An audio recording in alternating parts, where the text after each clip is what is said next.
He was invisible. He was supposed to stay that way. But when a $300 million deal began to collapse, and 20 elite interpreters sat frozen in silence, the man nobody noticed pushed open the boardroom door and changed everything. If you've ever been underestimated, overlooked, or written off before you even got a chance to speak, this story is for you. Stay until the end, because what happens in that boardroom is something none of those executives will ever forget. Hit that like button right now, drop a comment with the city you're watching from. I want to see just how far this story travels. The first sign that the day was going to go badly was the coffee. Vanessa Hale noticed it at 7:14 in the morning when her assistant Marcus set a cup on her desk and the lid wasn't sealed properly. Dark roast bled onto a stack of preliminary contracts she'd been reviewing since 5 a.m., bleeding through the top 3 pages before she caught it. She blotted the papers with a napkin, saw the ink had smeared on the signature lines, and felt something tighten in her chest that had nothing to do with the coffee. It was a small thing. She knew it was a small thing. But Vanessa Hale had not gotten to where she was by ignoring small things. She was 30 years old, youngest CEO in Blackstone Dynamics' 42-year history, the kind of fact that got written up in business magazines with her photo beside it, usually a shot where she looked slightly more composed than she actually felt. The company had been her father's before it was hers, handed over 18 months ago when a heart condition pulled him out of the executive seat faster than anyone expected. And she'd spent every one of those 18 months trying to prove that the handover wasn't nepotism, wasn't a favor, wasn't a soft landing for a daughter who didn't earn it. The $300 million deal with the Meridian Group was supposed to be the proof.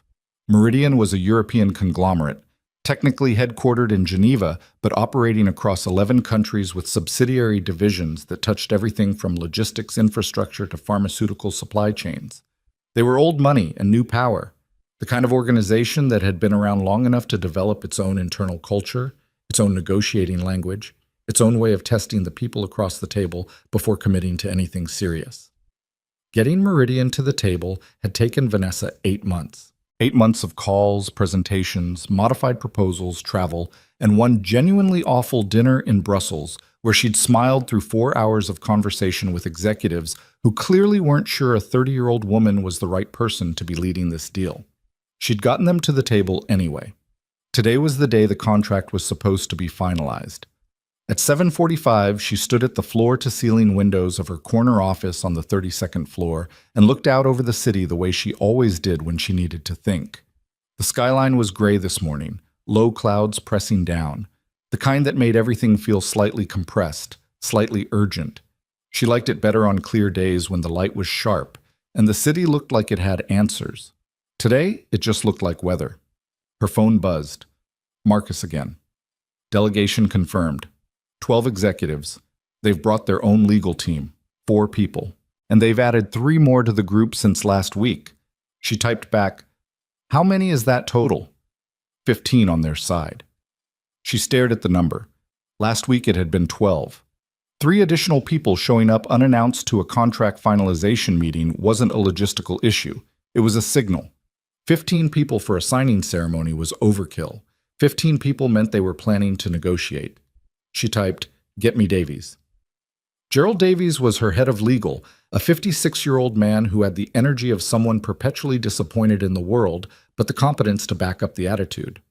He was in her office in 4 minutes, which meant he'd already been on his way. "You saw the head count," she said. It wasn't a question. "I saw it." He dropped into the chair across from her desk without being invited, which was one of the things she'd learned to allow. 3 additional members of their team. I've been running background on who they added. 2 are attorneys, contract specialists. The third one is interesting. Tell me the interesting one. His name is Claude Renard. He's listed as a senior consultant, but his actual background is in deal restructuring. Specifically, he's been involved in 3 acquisitions in the last 4 years, where the acquiring party came out significantly better than the initial term sheet suggested they would. Vanessa picked up her pen, set it back down. He renegotiates mid-process. He renegotiates mid-process, Davies confirmed. Quietly, without anyone realizing the terms have shifted until it's too late to unwind. She was quiet for a moment. What do we need?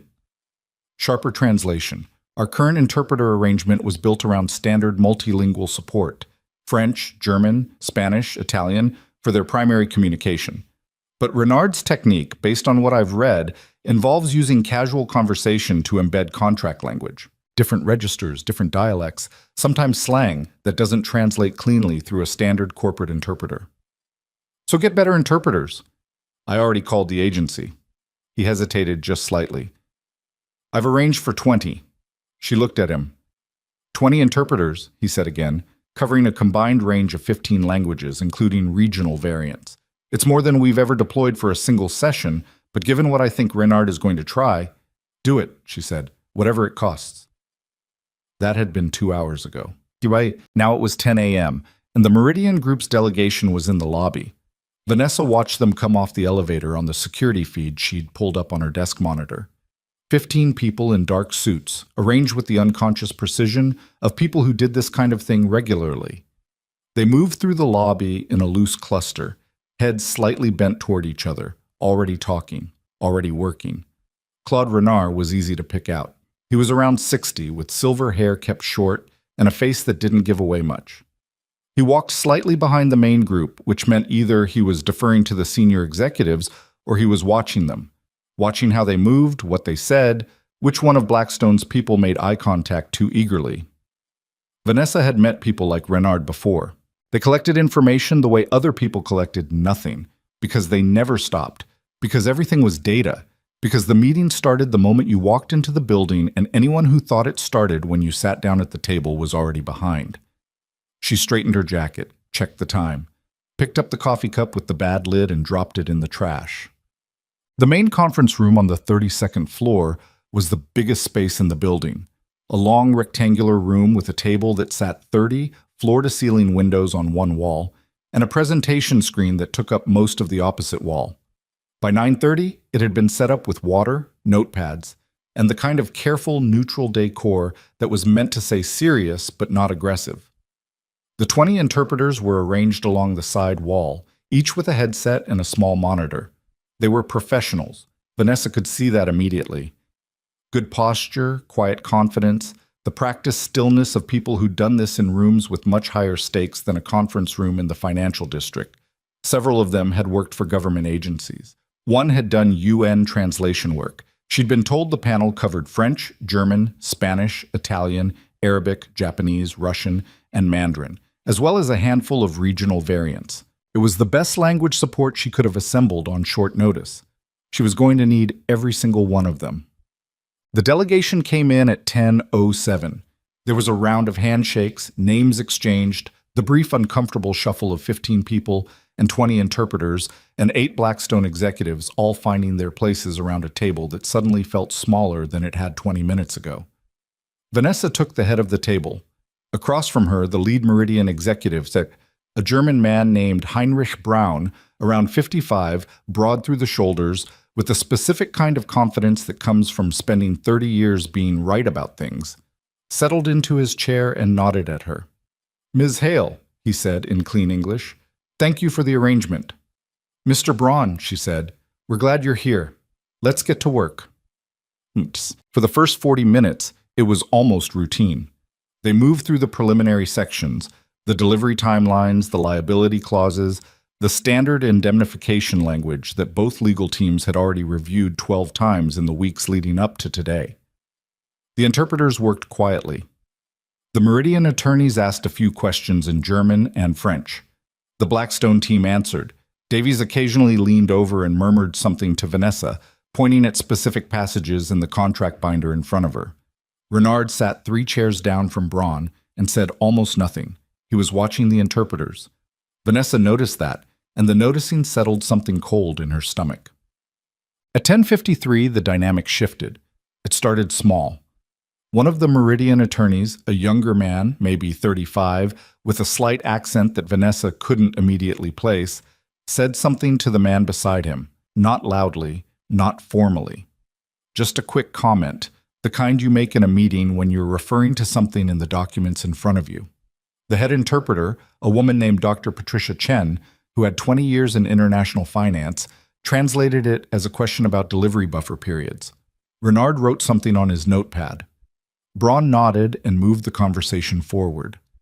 20 minutes later, a similar exchange happened on the other side of the table. Two Meridian executives speaking quietly in what sounded like Spanish. But the specific regional cadence was off, slightly. The assigned Spanish interpreter translated it as a comment about force majeure conditions. Davies circled something in his binder and passed it to Vanessa, with a question mark written beside the margin note. She looked at it. The force majeure language in front of her was standard. There was nothing obviously wrong with it, but Davies' instinct for wrong things was one of the reasons she paid him what she paid him. She wrote back, "Keep watching." By noon, the headache had arrived. It lived behind her left eye, the specific kind that came from sustained concentration in a room with recycled air and too many people. She'd had 2 more cups of coffee and drunk half a bottle of water, and none of it had helped. Across the table, the Meridian delegation looked fresh.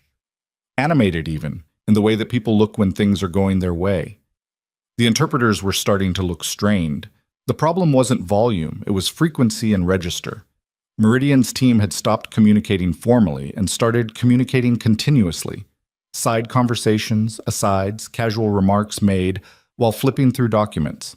Some of it was background noise, the kind of thing you filter out in any meeting, but some of it was clearly substantive, and the interpreters were struggling to determine which was which. They were trained for formal translation, structured dialogue, clear speaker attribution. This was something else. This was a room full of people talking at once in 6 different languages at 3 different registers, and the system was fraying. Dr. Chen, to her credit, was still managing, but she'd flagged twice in the last 15 minutes for clarification on phrases that had already passed, which meant she was running behind.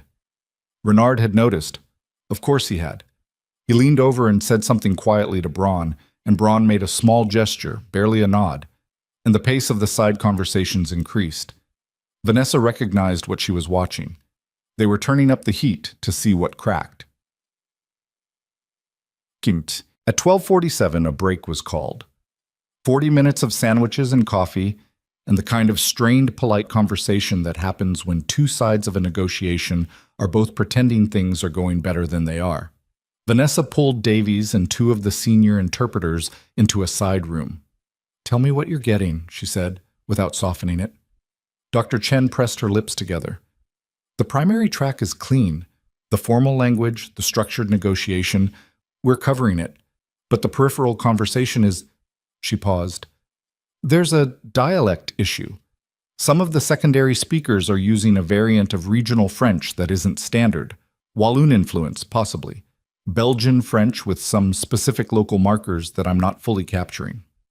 And the others?" The second interpreter, a man who'd introduced himself as Stefan, was covering German. "Similar issue. The German isn't Hochdeutsch. It's got Austrian markers, maybe Viennese business dialect. I'm getting most of it, but some of the technical phrasing is slipping." "Slipping how much?" Neither of them answered immediately, which was itself an answer. Davies said quietly, "They're not translating noise.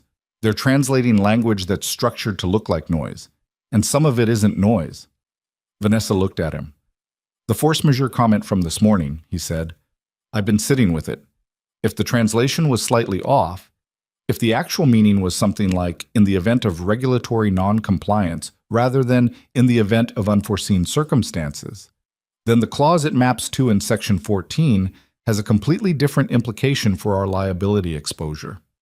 The cold thing in her stomach from earlier was back and bigger. How much exposure? If I'm wrong, nothing. If I'm right, he opened his binder to a dog-eared page. Somewhere between $60 and $90 million in risk transfer. To us. The room was quiet for a moment. "We have to get through the afternoon session," Vanessa said. "With what?" Dr. Chen asked. Not challenging, genuinely asking. Vanessa didn't have an answer. Not yet. On the 31st floor, which was technically part of Blackstone's footprint, but operated more like an auxiliary space. Overflow storage, printer stations, a break room that smelled permanently of someone's decade-old coffee spill. A man named Ethan Walker was navigating a cleaning cart around a paper jam outside the copier room.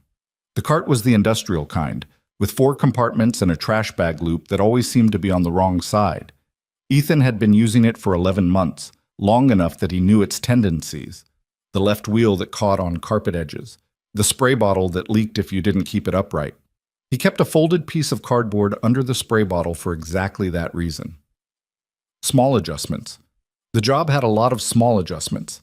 He was 32, though he looked older when he was tired, which was most days. Medium height, medium build, with hands that had seen different kinds of work than the current job suggested.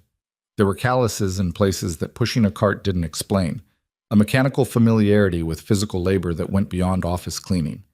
His hair needed a cut. It always needed a cut. He kept meaning to get to it on a weekend, but weekends were for Lily, and Lily's time didn't get traded for haircuts. Lily was 6. She had a gap where her 2 front teeth were working on coming in, and an opinion about everything, and a habit of falling asleep mid-sentence when she was tired, which Ethan found both exhausting and quietly devastating in the way that small, beautiful things can be devastating when you're the only one watching them. He'd been a single father for 3 years, not by design, not by anything he'd chosen. He didn't think about it in those terms anymore, or at least he tried not to. The story of how he'd gotten here had a way of pulling him backward if he let it, and pulling backward wasn't something he had the energy for on days when there were paper jams to deal with and floors to mop and a daughter to pick up from after school at 5:30 sharp. He cleared the paper jam, checked the output tray, straightened the stack that had accumulated during the malfunction, and moved the cart toward the supply closet to reload on trash bags. From above him, the 32nd floor, he could hear the faint sound of the conference room. Not voices, just the particular weight of a large group of people in a room, the kind of collective presence that vibrates faintly through a building if you're quiet enough, and the building is old enough to carry sound that way. He'd worked late nights in here often enough to know which rooms held meetings that ran long, which ones had the kind of tension that made people forget they'd been sitting for 3 hours. He wasn't thinking about what was happening up there. He was thinking about whether Lily's school bag needed new Velcro tabs, because he'd noticed yesterday morning that one of them was pulling loose. The afternoon session started at 2 p.m. By 2:30, it was clear that whatever they'd hoped to reset during the break hadn't reset. The Meridian team came back looser, more relaxed in the way that predators get relaxed when they've decided the situation is under control. Renard had moved from his chair 3 spots down to the seat directly to Braun's left, which meant he was now at the center of things rather than the edge. He was talking more, not to the Blackstone team, to his own people, in a low, continuous murmur that kept the interpreters' heads turning in his direction, and then back to the main conversation, and then back to him again. Dr. Chen flagged something at 2:38. Ms. Hale. Her voice was quiet, controlled, but there was something underneath it. I need to note that I'm capturing approximately 70% of the peripheral exchange. Some of what I'm missing may be relevant. 30% missing. In a room where hidden clauses could be embedded in casual conversation, 30% missing was the same as 30% gone. At 2:45, one of the Meridian attorneys spoke directly to Vanessa in French, the formal kind, textbook clean, and asked a question about the payment waterfall structure in Section 8. Dr. Chen translated it accurately. Vanessa answered, Davies elaborating with specifics. But while that exchange was happening, Renard said something to the man on his right. It was brief, maybe 8 words. His tone was the tone of a man confirming something, not asking, confirming. And the man nodded once, made a note, and then went back to his documents. Stefan leaned toward his microphone. Partial capture. I'm not confident in the translation. Nobody at the main table reacted. Nobody had heard the uncertainty except Vanessa through the earpiece she was wearing. She kept her expression still. At 3:15, things started to unravel. The session had moved to the penalty clause section, the language governing what happened if either party failed to meet the terms of the agreement, including late delivery, regulatory non-compliance, and what the contract called extraordinary operational disruptions. This was Section 14, the section Davies had flagged that morning with his force majeure concern. The Meridian lead attorney opened with a question that seemed routine, a clarification on the definition of extraordinary operational disruptions, specifically whether it covered government-mandated shutdowns. Davies answered, It did, within certain defined parameters. The attorney nodded, made a note, said something to the person beside him in what sounded like Italian, quick and quiet. The Italian interpreter, a young man from the agency, good at his job in formal settings, rendered it as a comment about the adequacy of the definition. But then Renard spoke. 4 sentences in what Vanessa's earpiece identified as French, but not the French from earlier. The words were slower, more deliberate, and the interpreter's voice in her ear went quiet for a moment longer than it should have before attempting something about regional statutory compliance obligations. The phrasing is, I'm not certain of the modifier he used. The root word suggests restriction, but the qualifier. Vanessa looked at Dr. Chen. Chen's face was carefully controlled, but her pen had stopped moving. Davies had gone very still. Renard continued, and as he continued, 2 other Meridian executives entered the conversation. One in German with an Austrian inflection, one in what Stefan had identified earlier as possibly regional Flemish, and the interpreters were splitting their attention across 3 simultaneous speakers, 3 registers, 3 language variants, all converging on a section of the contract that Vanessa now understood was not being discussed casually. This was deliberate, this was coordinated, and it was working. What? At 3:41, Ethan Walker was on the 32nd floor. He wasn't supposed to be. Not technically. The 32nd floor cleaning schedule was built around off hours, 9 p.m. to midnight, because of the conference room and the executive suite. But one of the other night staff had called out sick this week, and the day supervisor had redistributed the supply runs, restocking paper towel dispensers and replacing trash bags in the server closets to fill the gap. Ethan had taken the extra slot because extra slots meant extra hours, and extra hours were not something he turned down. He moved quietly. That was habit, not instruction. 11 months of this work had made him quiet the way water makes stone smooth, not through effort, but through repetition. He kept the cart's wheels slow, took corners wide to avoid the scratch marks on the baseboards that the previous guy had left everywhere, and generally moved through occupied spaces the way you move through a room where someone is sleeping. The hallway outside the main conference room had a supply closet 60 feet from the entrance. He was heading for the closet. Through the conference room walls, good walls, solid walls, but not soundproof, not really, because nothing in a building this old was fully soundproof. He could hear voices. He wasn't paying attention to them. And then one of the voices said something in a specific regional dialect of French, and Ethan Walker's hand slowed on the cart. He stopped. He stood in the hallway and listened for about 15 seconds. And in those 15 seconds, the voice inside the room said 6 more sentences that he understood completely, and that the man on the other side of the door, the one in the conference room with the headset, clearly did not. Ethan's jaw tightened. He understood what he was hearing. He also understood what it meant for the people in that room who weren't hearing it. He stayed in the hallway another 30 seconds, listening. The German started up. Proper Austrian Viennese business dialect, the kind you got from men who'd spent their careers in certain specific sectors of the European financial industry, where the vocabulary had evolved into its own compressed shorthand over decades. Then, underneath it, Japanese. Osaka inflection, not formal boardroom Japanese, the casual, pragmatic kind used between people who'd known each other long enough to drop the careful register. He heard the word for penalty. He heard the word for transfer. He heard a phrase that, in the register being used, meant something quite different from what it would mean in a dictionary. Ethan Walker stood in the hallway of the 32nd floor of Blackstone Dynamics and looked at his cleaning cart for a long moment. Then he looked at the conference room door. He knocked. Just once. Quiet. The knock of someone who wasn't sure it was a good idea and hadn't talked himself out of it fast enough. The door opened. An assistant, young woman, clearly frazzled, clipboard in hand, looked at him with the specific expression people use when they open a door and find someone unexpected on the other side of it.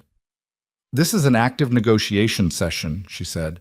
"Cleaning services are—" "I know," Ethan said. "I need 1 minute with whoever is in charge." She stared at him, at his cart, at the Blackstone Dynamics maintenance badge on his chest. "Sir, I can't—" "1 minute," he said. "I think it's important." He didn't push past her. He didn't raise his voice.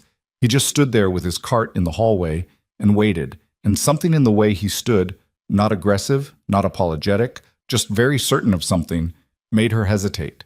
She stepped back inside. 30 seconds later, she returned. "You have 30 seconds," she said. "Don't touch anything." The conference room was bigger than it looked from the hallway. 20 people, maybe more, and everyone looking at him. The interpreters in their row along the side wall. The Blackstone executives, several of whom he recognized from the executive floor. And across the table, 15 men and women in suits who looked at him with the particular expression of people who had just watched something unexpected walk through a door. The woman at the head of the table saw. He knew who she was. Everyone in the building knew who Vanessa Hale was. You don't clean a building without knowing the person at the top of it. Looked at him with a face that was working hard to stay neutral. "Can I help you?" she said. Her tone was controlled, not unkind, but the subtext was clear. This is not a place you belong, and you have about 10 seconds to explain yourself before I have you removed. "My name is Ethan Walker," he said. "I work maintenance, 31st floor." He paused. "I was in the hallway outside this room about 10 minutes ago." One of the Meridian executives, the silver-haired one toward the middle of the table, shifted very slightly in his seat. "I think," Ethan said, "that some of what's being said in this room isn't being accurately translated." Silence. And then one of the Blackstone executives, older man, legal department probably, from the look of the binders stacked in front of him, said, "Sir, we have 20 professional interpreters in this room." "I know," Ethan said. "I could hear them from the hallway." Across the table, the silver-haired man was watching him with a very different expression than the one he'd had a moment ago. Still careful, but different. Vanessa said, "What specifically did you hear?" "The conversation about Section 14, Ethan said. "The penalty clause section. The man to your left, silver hair, third from the end, said something in regional Walloon French about statut de conformité restrictive. It was translated as a comment about compliance adequacy." He paused. "That's not what it means. In the context he used it, with the qualifier before the noun, it's a legal term of art from the Belgian Commercial Code. It means statutory restriction on liability transfer. If that maps to the clause they're building around, you speak French?" The question came from the man he'd just described. The silver-haired one. Not alarmed exactly, but paying very close attention. "Some," Ethan said. "What other languages do you speak?" Vanessa asked. He looked at her. There was something in her expression now, not the removal in 10 seconds look, something else, something calculating. "Enough," he said, and the room went very quiet. Vanessa made a decision in about 4 seconds. It wasn't a careful decision. It wasn't a fully thought-through decision. It was the kind of decision you make when you've run the numbers fast and the alternative is worse. "Davies," she said without looking away from Ethan, "pull a chair up from the side." "Vanessa, a chair." Davies pulled a chair from against the wall and set it at the end of the Blackstone side of the table. Not a power seat, not a negotiator's position, just a chair at the edge of the setup. Ethan looked at it, and then at his cart in the hallway, and then back at Vanessa. "Someone can watch the cart," she said. He walked in. Across the table, the silver-haired man, Renard, though Ethan didn't know his name yet, looked at him for a long moment. Then he picked up his pen and wrote something on his notepad, and Ethan couldn't see what it was. But he could guess. Oh, they started again. The Meridian lead attorney asked a question in formal French. Dr. Chen translated it. Ethan didn't say anything. Then one of the secondary executives said something casual in the Walloon dialect to the man beside him. Dr. Chen started to translate, and Ethan said quietly, "That's not quite right." The room went very still. Vanessa said, "What did he say?" Ethan said, "He said that the délai de notification préalable, the advance notification window, should be read in the context of Article 17 of the Belgian Commercial Code, not the general contract definition. If you use the general definition, the notification period is 30 days. Under Article 17, it's 72 hours. Dr. Chen stared at him.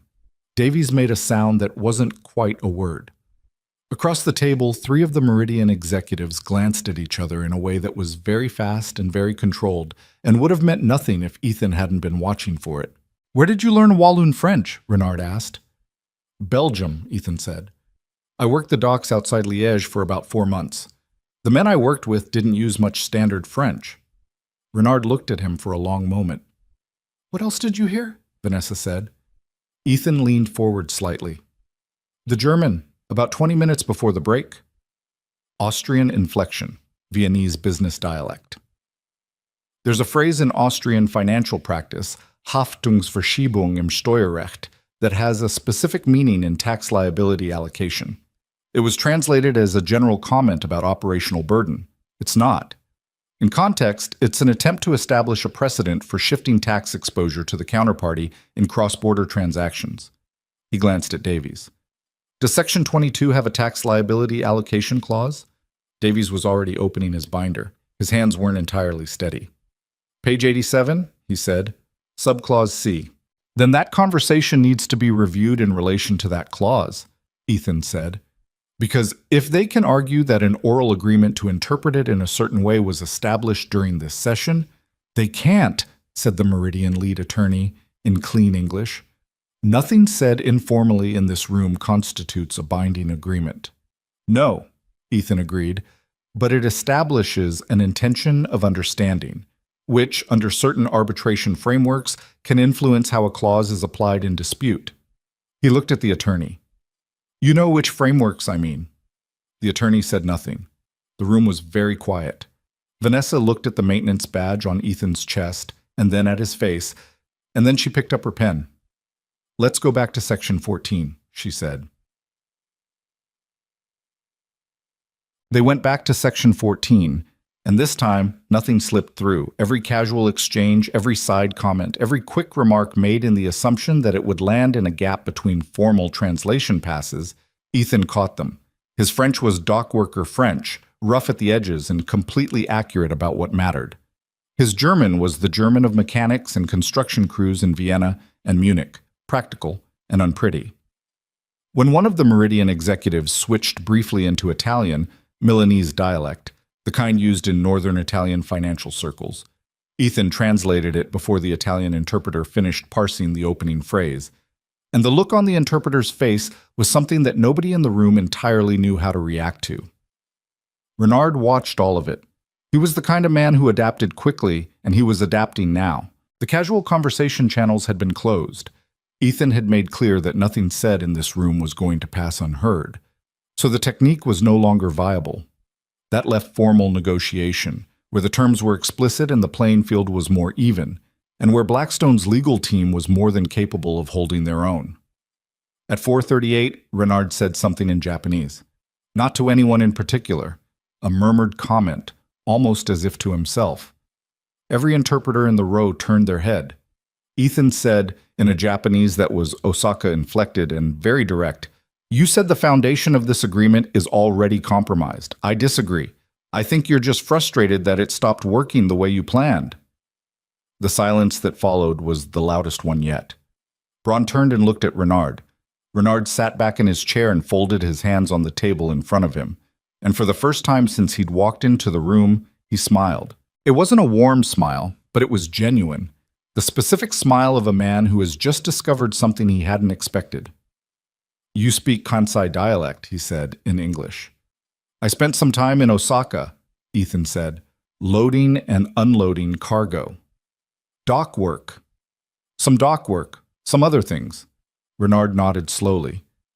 "What exactly is your role here, Mr. Walker?" Before Ethan could answer, Vanessa said, "He's with us." By 5:15, the session had extended 90 minutes past schedule. The Meridian team had requested 2 short breaks, which Vanessa had granted, and the temperature in the room had shifted in a way that everyone present could feel, but that would have been difficult to describe precisely. The energy that Meridian had walked in with, that particular controlled confidence, the sense of a script being followed, had been replaced by something more careful, more genuine. The formal negotiation that had replaced the embedded language strategy was harder and more direct. and Davies and his team were good at hard and direct. At 5:40, they reached a section of the agreement where the Meridian attorney proposed a modification to the force majeure language, the specific clause that Davies had flagged that morning. The modification was structured carefully, and in written form it looked almost reasonable. But the additional qualifier the attorney wanted to add, a phrase borrowed, Ethan noted quietly, from a specific clause in EU regulatory law that had been interpreted inconsistently across member states, would have given Meridian a mechanism to trigger the clause under circumstances that weren't truly extraordinary. That qualifier, Ethan said to Davies, just loud enough for Vanessa to hear. The cas de perturbation réglementaire imprévue, the EU case law on that phrase, is split. 3 decisions support the narrow reading, 2 support the broad one. If they get the broad reading in an arbitration, it covers a scenario that isn't actually unpredictable. Davies looked at him for a moment, then he looked at the attorney. We're not accepting that modification, Davies said. The attorney started to respond.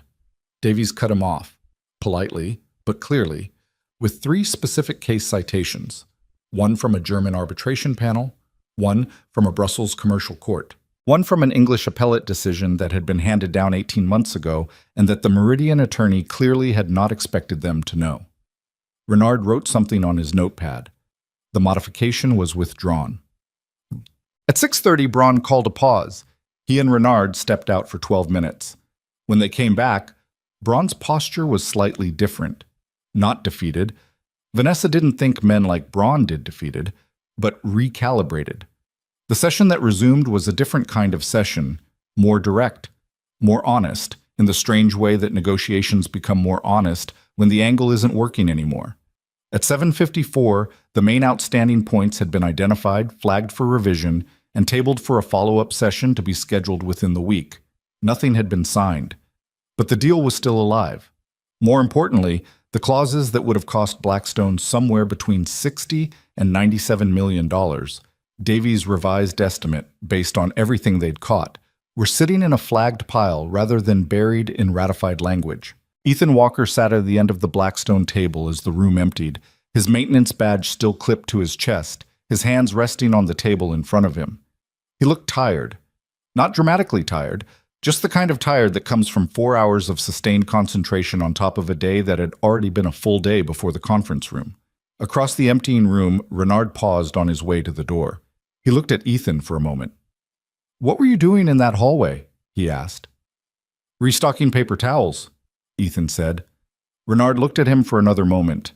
Then he said, in Osaka dialect Japanese, "Waste." He walked out. Vanessa found Ethan in the hallway retrieving his cart. She stood there for a moment, watching him check the spray bottle, tilted slightly like he was making sure something was upright underneath it, before she said anything. "Where did you learn all of that?" she said. He didn't look up immediately. When he did, he looked at her the way people look when they're deciding how much of something to give. "Different places?" he said. 8 languages. "I didn't count. Our interpreters did." She crossed her arms, not defensively, thoughtfully. 8 languages. 4 countries' worth of specialized dialect and professional vocabulary. You caught things our entire panel missed. He didn't say anything. "That's not a coincidence," she said. "That's not something you pick up." "It is, actually," he said. "It's specifically something you pick up. That's the only way it works." She looked at him. "Formal language training, you learn what the words mean in a classroom," he said. "You learn what they mean correctly. You learn the grammar. You learn the structure.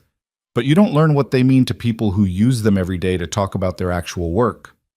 Dock workers don't use French the way a Paris classroom teaches French.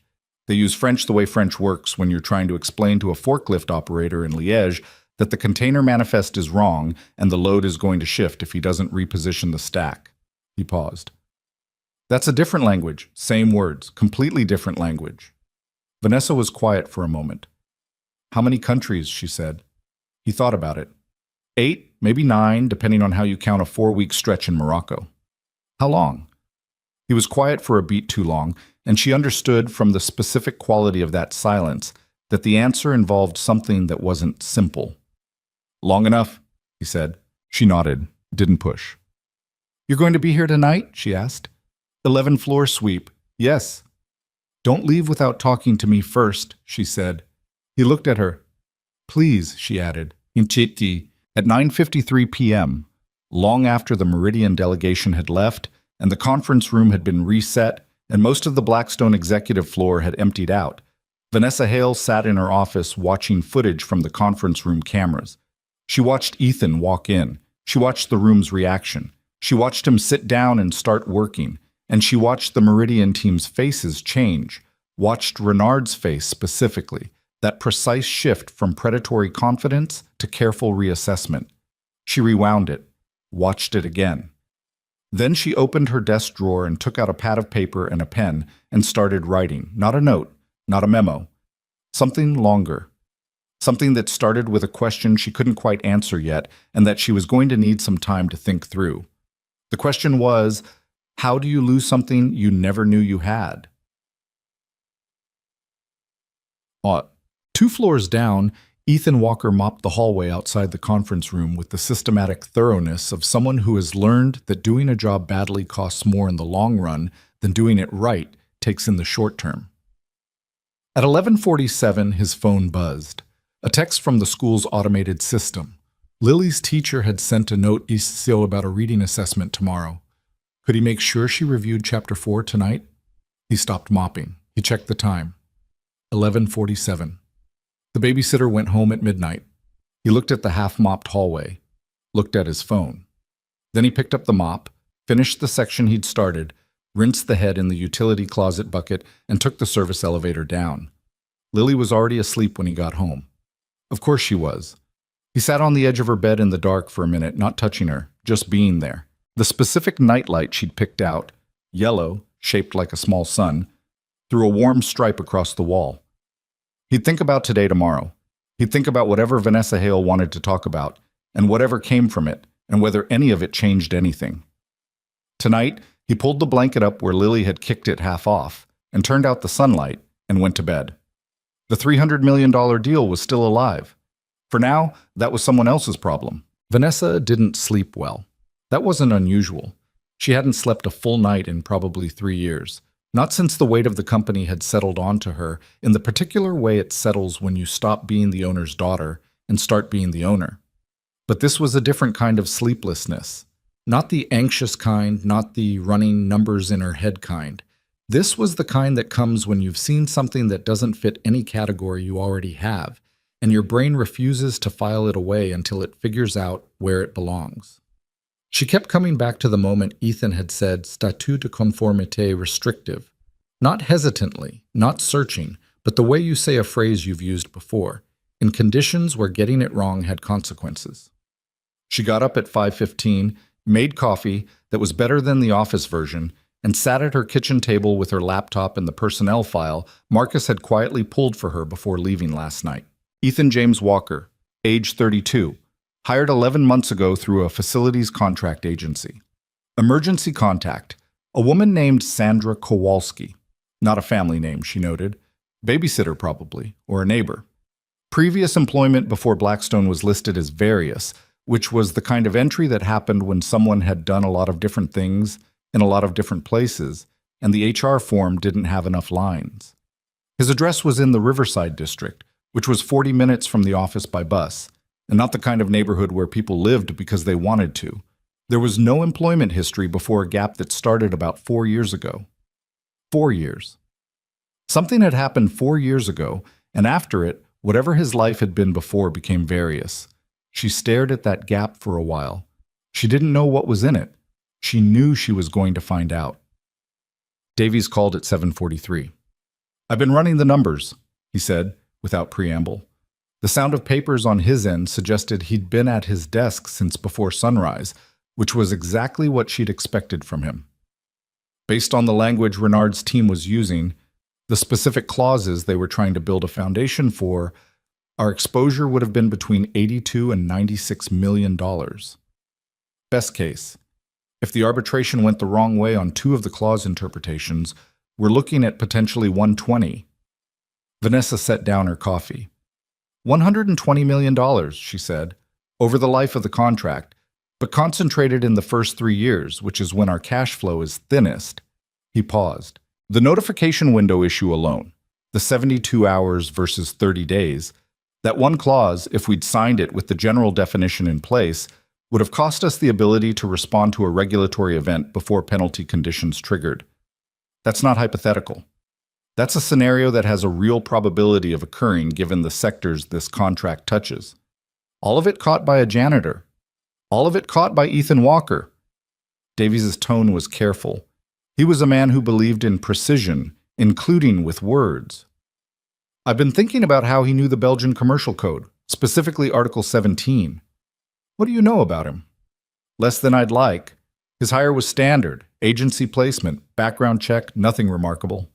But I pulled his check-in logs from facilities management, and he's never missed a shift. 11 months, not one. He picks up extra slots when other staff call out. His supervisors have written him up twice, once for going outside his floor assignment, once for leaving supplies in an unauthorized storage area. Both times there were practical reasons that the supervisors acknowledged in the notes, but couldn't officially excuse. Vanessa thought about the folded piece of cardboard under the spray bottle, the cart with its wheel that caught on carpet. He knows how to work around a system, she said. He knows how to work, Davies said. There's a difference. She picked up her coffee again. I want to talk to him this morning. Can you be there? I'll clear my 9 o'clock. She got to the office at 8:30, which was earlier than usual and still not early enough to beat Marcus, who was already at his desk with a fresh cup of the office coffee and the day's schedule pulled up on both monitors. The Meridian team has requested a follow-up call for tomorrow afternoon, he said as she walked past. Braun's office sent the request at 6 a.m. Geneva time. That's aggressive, Vanessa said. Braun's office is always aggressive. What's the tone of the request? Marcus hesitated just slightly.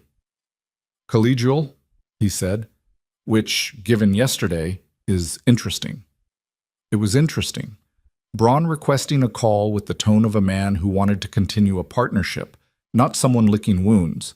Either the session hadn't rattled them as much as she'd thought, or they were regrouping faster than she'd hoped, or, and this was the possibility that kept snagging at the back of her mind, they had a move she hadn't anticipated yet. Accept it, she said. Afternoon is fine, but I want Davies in that call. Done. Marcus made the note without looking up. Also, building management left a message. Something about an incident report from yesterday's session. Maintenance staff entering a restricted area during an active meeting. Vanessa stopped walking. Who filed it? Building operations supervisor. Name on the report is... Marcus checked. Frank DeLuca. She turned around. Tell Frank DeLuca that the incident report is under review and to hold any action pending my office's response. Marcus looked at her. Okay, he said slowly. And if he pushes back? Tell him I said please, Vanessa said, and kept walking. Ethan was in the basement. Not the parking structure basement, the sublevel where facilities management kept its supply inventory, the industrial kind. Drums of cleaning solution, stacked packs of paper products, replacement parts for the HVAC system that nobody had gotten around to installing yet. It smelled like chemical cleaner and old concrete, the specific underground smell of every large building's working guts. He was doing inventory, which was not his assigned task for the morning, but which needed doing because the guy who was supposed to do it had apparently quit without notice 2 days ago, and nobody had redistributed the work yet. This was, Vanessa gathered from the facilities coordinator who'd escorted her down, a pattern with Ethan. He found gaps and filled them, not because he was told to, but because gaps bothered him. He heard them coming and straightened up from the clipboard he'd been using before they reached the shelf row he was working on. When he saw Vanessa, his expression shifted in a way that was hard to read. Not quite surprise, not quite resignation. Something in between. He looked like a man who'd been half expecting this and half hoping it wouldn't happen. Ms. Hale, he said. Mr. Walker. She glanced at the clipboard. Do you have a few minutes? He looked at the half-counted shelf behind him. I've got a while, he said. I need to finish this, but it can wait. They found a corner near the door where there was a folding table someone had set up at some point and never removed. Davies leaned against the wall. Vanessa pulled out a chair and sat down, which seemed to catch Ethan slightly off guard. She got the sense he'd expected her to stay standing, which was the power position, the one that kept a certain distance. "I'm not here to fire you," she said. He pulled out the other chair and sat down. DeLuca filed a report. "I know, it's on hold. It won't stay on hold." "No," she agreed. "It won't. But that's a separate problem, and we'll get to it." She put her hands on the table in front of her, not a gesture, just where they landed. "I want to understand what happened yesterday. Specifically, I want to understand how someone with your background ends up here." He was quiet for a moment, not uncomfortable, just thinking about how much to give. "My background," he said. 8 languages, Belgian commercial code, Austrian financial dialect, Osaka registered Japanese. She kept her voice even. "That's not something that happens without a history behind it." Ethan looked at the wall behind her for a moment. Then he looked at her directly, which felt like a decision. "I had a different life before this one," he said. "For about 6 years I traveled. I took whatever work I could find in whatever country I ended up in. Docks, construction sites, farms, fish processing, cargo loading, anything that paid in cash or trade and didn't ask for too much documentation." He paused. "That was after my wife died." The room was quiet. Davies didn't move. "She was sick for about a year before the end," Ethan continued. "I was working a corporate translation job at the time, junior position, small firm, decent enough pay. When she got sick, I took family leave, used the savings, then borrowed against everything we had. When she died..." He stopped. Not emotionally, or not only emotionally, more like a man stopping to check his footing on uncertain ground.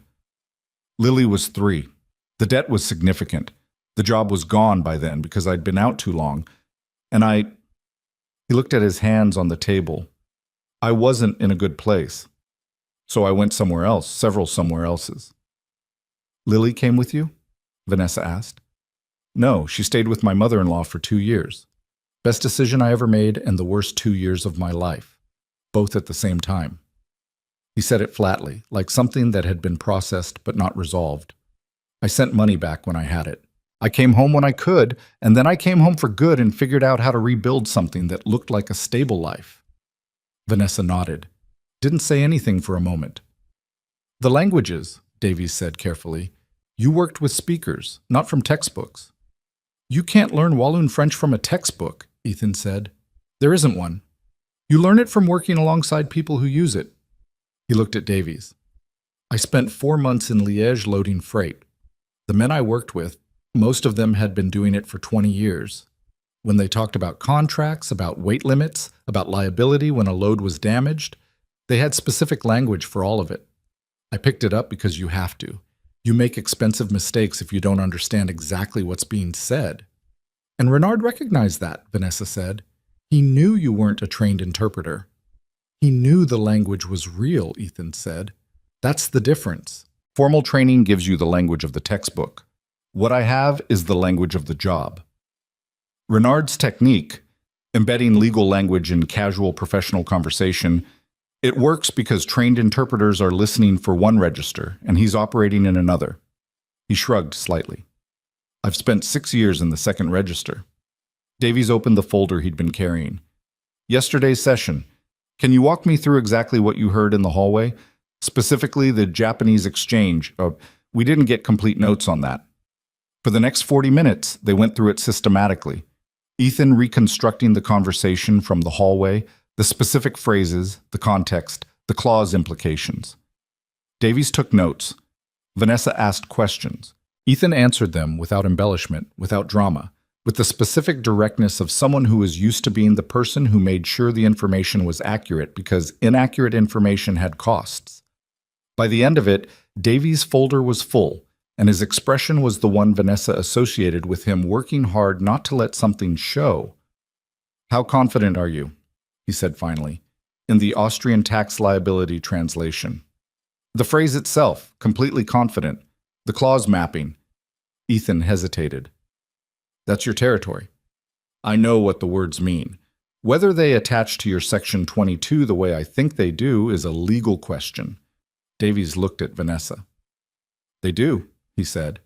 I spent 2 hours last night confirming it. She walked Ethan back to the elevator bay herself, which she hadn't planned to do. It just happened. DeLuca's report, she said while they waited. The technical violation is real. You went into a restricted area. I know, he said. That's the argument they're going to make. Who's they? She thought about how to answer that. Some of the executives who were in that room yesterday weren't happy about how it ended, she said. Not with you specifically, with the whole situation. When a strategy fails that publicly, people look for something to be angry at. The elevator came. He didn't get on immediately. What are you telling me? He said. I'm telling you that there's going to be noise, she said. I'm asking you to let me handle it without doing anything that makes it harder to handle. He looked at her for a moment. Like what? Like disappearing, taking a leave, going quiet. She crossed her arms. I need you to be here, and I need you to be findable. He considered that. I need the hours, he said. I'm not going anywhere. Good, she said. He got on the elevator. She stood in the doorway for a second, not dramatically, just thinking. One more question, she said. The Japanese at the end. When you responded to Renard, he looked at her. You told him you disagreed, that the deal's foundation wasn't compromised. Yes, he said. Did you believe that? Or were you playing a position? He thought about it, genuinely thought about it, which she hadn't entirely expected. Both, he said finally. The elevator doors closed. The noise started by afternoon. It came from a direction she'd partly anticipated and partly not. The board member who called was Richard Carver, 61, old money background, had been on the Blackstone board since before Vanessa's father had taken the company public. He was not a bad man, exactly. He was a man who had a very specific idea of how things should work, and a low tolerance for departures from that idea. I've had 3 calls this morning, he said, without small talk, from people who were in that room. I assumed you would, Vanessa said. The general tenor of the concern is that we had a significant security breach during a sensitive negotiation. An unauthorized individual saved us from an $80 to $120 million liability exposure, she said. A pause. That figure isn't confirmed. Davies confirms it. I can have him call you directly if you'd like the technical walkthrough. Another pause. Longer. Even granting that figure, Carver said, the procedural issue stands. We had someone without clearance, without any formal role in the negotiation, present for the entire afternoon session of a confidential contract discussion. The Meridian team is aware. Their legal team has already noted the irregularity. Their legal team noting an irregularity is interesting, Vanessa said, given that the irregularity is what kept their strategy from working. Vanessa. His voice had the specific quality of a man trying to be patient. I'm not saying the outcome wasn't fortunate. I'm saying the process was a problem. The board needs reassurance that this kind of thing doesn't happen in the future. I'm meeting with the board Thursday, she said. I'll address it then, in full. And in the meantime, the maintenance worker is doing his job, she said, which he's very good at. I'll talk to you Thursday, Richard. She ended the call before he could reframe the argument. Marcus appeared in her doorway 20 minutes later with the expression he wore when things had escalated while she was on the phone. Building operations confirmed the incident report has been processed, he said. DeLuca submitted it formally. Ethan Walker's supervisor has been notified. What does that mean in practice? Suspension pending review. It's automatic once the report is formalized. The facilities contract has a standard disciplinary provision. He hesitated. They're also recommending termination. DeLuca's notes cite repeated boundary violations. Vanessa put her pen down. Repeated, she said. The 2 previous write-ups. She was quiet for a moment. She thought about the inventory in the basement, the gap nobody had assigned, the fact that Ethan had filled it because gaps bothered him. Where is he now? He was notified about an hour ago. Building security escorted him out while his access is suspended. She picked up her phone and called Davies. The facilities contract, she said when he answered. Disciplinary override provisions. Who has authority? Technically the COO, Davies said, which is currently you given that position is vacant. So I can override DeLuca's recommendation. You can, but Carver and the board, I'm aware of Carver and the board. Can I override it? A brief silence. Yes, he said. Write me the memo, she said. I want the language tight. Ethan sat on a bench outside the building with his jacket on his lap and his phone in his hand, and the specific feeling of someone who has just had a door close on them for reasons that are familiar and still managed to be surprising. The suspension notice had come through the facility's coordinator, a young woman named Angela who looked genuinely pained about it, which he appreciated even if it didn't change anything. She'd used the phrase pending review 4 times in a 2-minute conversation, which was the kind of thing people said when they wanted to soften something that didn't actually have a soft version. He looked at his phone. 3:47. He had 45 minutes before he needed to start heading to school pickup. He called Sandra. Hey, she said. Everything okay? Change of plans for tonight, he said. I might be home earlier. How much earlier? Maybe permanently. A pause. Ethan? It's a maybe, he said. I'm figuring it out. He could hear her thinking on the other end, which was the sound of someone trying to find the right thing to say and not quite locating it. How's Lily doing with the reading assessment? He said. She practiced this morning. She's fine. She's going to be fine. Another pause. Are you okay? I'm sitting outside in the cold, he said. So, relatively. That bad? He looked up at the building, the glass exterior, the Blackstone Dynamics logo above the entrance, the revolving door that he'd pushed through hundreds of times with a cart that needed its left wheel adjusted. I did something yesterday, he said, that I thought was the right thing to do, and it might have been. But right things and good outcomes don't always... He stopped. Don't always what? Travel together, he said. I'll explain later. I'll be there at 5:30. He ended the call and sat on the bench and didn't look at the building anymore. His phone rang at 4:20. Unknown number. He almost didn't answer. Mr. Walker. The voice was formal, European accented, precise. Not Braun, not any of the voices from the table that he recognized. My name is Anton Vasily. I represent a consulting division of the Meridian Group's international operations. Ethan said nothing, which the man on the other end seemed to take as permission to continue. I'll be direct, Vasily said. We became aware of your situation with Blackstone Dynamics. The suspension. We understand a termination recommendation has been made. You move fast, Ethan said. We pay attention. A brief pause. We'd like to discuss an opportunity with you, Mr. Walker. At your convenience, of course, but we'd prefer sooner rather than later. What kind of opportunity?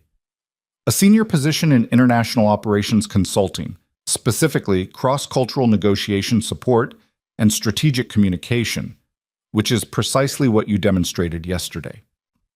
Another pause. The compensation would be substantially above your current arrangement. Ethan looked at the bench he was sitting on, the grain of the wood, a crack running along the left plank that somebody had filled with something dark and not quite the right color. Substantially, he said. We can discuss specifics in person. The role would involve travel, primarily European markets, with a home base arrangement that could accommodate family considerations. The man's voice was smooth and practiced, hitting the points in an order that suggested someone had thought carefully about what order they should be in. This is the same company, Ethan said, that spent yesterday afternoon trying to embed $80 million worth of liability into a contract without the other party knowing. A short silence. Negotiations are competitive processes, Vasily said carefully. Yes, Ethan said. They are. He thought about the phrase Renard had used in Japanese at the end. Waste. He thought about what Renard had meant by it. Not an insult, not quite a compliment. An assessment. I appreciate the call, Ethan said. I'll think about it. He ended it before Vasily could move to the next part of whatever script he was working from. Chas. At 4:51, as he was walking toward the bus stop, his phone rang again. This time the number was in the building's directory. He recognized it because he'd seen it on the emergency contact sheet in the facilities room. The number for the 32nd floor executive suite. He answered. Where are you? Vanessa said. Heading to bus stop. I have school pickup at 5:30. I know, this won't take long. Her voice had a different quality than the basement conversation, than the elevator conversation. Less careful, more direct, which was interesting because she'd seemed quite direct already. The suspension is being overridden. You'll receive confirmation within the hour. Your access will be reinstated. He stopped walking. The termination recommendation is rejected, she continued. DeLuca will be notified. There will be a formal record of the override with my signature on it. He stood on the sidewalk in the cold with his jacket in one hand and his phone in the other. Why? He said. Because the recommendation was retaliatory and the rationale doesn't hold. She was quiet for a second. And because I looked at your file this morning and your previous write-ups, the floor assignment, the supply storage, both times you were filling gaps that shouldn't have existed, which means we've been writing up the person cleaning up our own operational failures. He didn't say anything immediately. I'm also...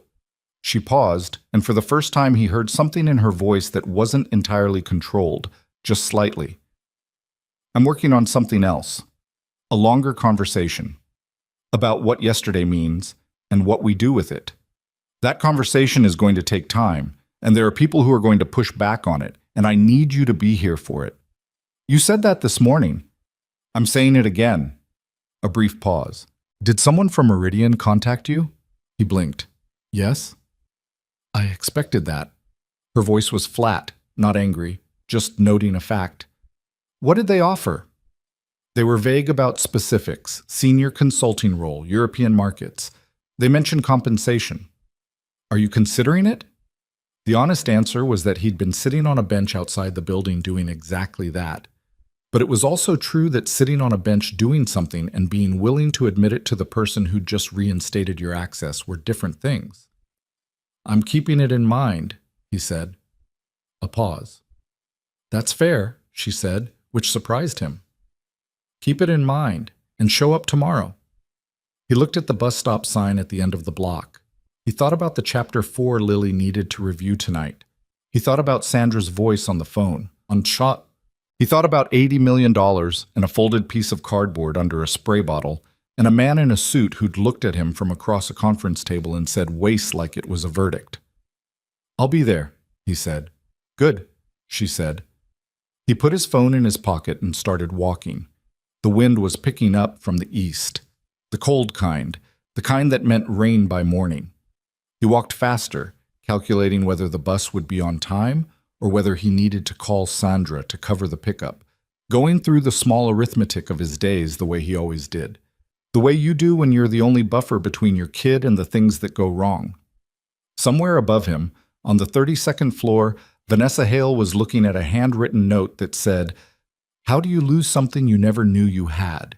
and beginning to understand that the question had an answer she wasn't entirely prepared for. And in a hotel conference room across the city, Claude Renard was on a call with Anton Vasile, listening to the report about Ethan Walker, listening to the word considering, and writing one word on his notepad. Patience. The rain came exactly when the wind had promised it would. By 7 the next morning, it was steady and gray outside the Blackstone building, the kind of rain that doesn't commit to being dramatic, but doesn't let up either. Ethan came through the employee entrance at 6:58 with his jacket darkened across the shoulders and a paper bag from the bakery 2 blocks over that Lily had insisted on when he dropped her at school. You have to eat breakfast, Dad. Mrs. Patterson says adults who skip breakfast make bad decisions. And found his access card working again at the door reader. The small green light. Nothing ceremonial about it, just a green light, same as always. He went to the supply closet on 31, checked the cart, found someone had refilled it overnight. That was new. He stood there for a second looking at the restocked shelves and thought about what it meant that someone had done that without being asked. And then he stopped thinking about it because thinking about it wasn't useful. He had a floor to cover, Chad. Vanessa got to the office at 7:30 to find Marcus waiting with a look that she'd learned to classify by now. This particular look meant that something had happened that she hadn't been warned about, and that it wasn't good, and that Marcus was sorry to be the one delivering it. Board meeting, he said. Emergency session. Carver called it last night, 9 a.m. She stopped moving. He can call emergency sessions? Technically, any board member can request one with 48 hours notice. He filed the request yesterday at 5 p.m., which means 48 hours from 5 p.m. yesterday is 5 p.m. today, not 9 a.m. Marcus handed her the email. He got 3 other members to co-sign. With 4 members requesting, the notice window drops to 12 hours. She read the email. It was formal, precise, and had Carver's fingerprints all over it. The language of a man who had spent decades learning exactly how to use procedural mechanisms to move things in the direction he wanted without appearing to push. The subject of the emergency session was listed as Operational Security and Personnel Protocol Review. "He's moving fast," she said. "He talked to someone from Meridian's legal team yesterday evening. I don't have details, but the call lasted 40 minutes. Vanessa folded the email and handed it back. "Get Davies, now." Davies arrived in her office at 7:50 with 2 cups of coffee, office quality, but hot, and the look of a man who had also been awake early and had also seen the email and had also been running scenarios. "They're going to use the security angle," he said before she could start. "The argument is that an unauthorized individual was present for a confidential negotiation session.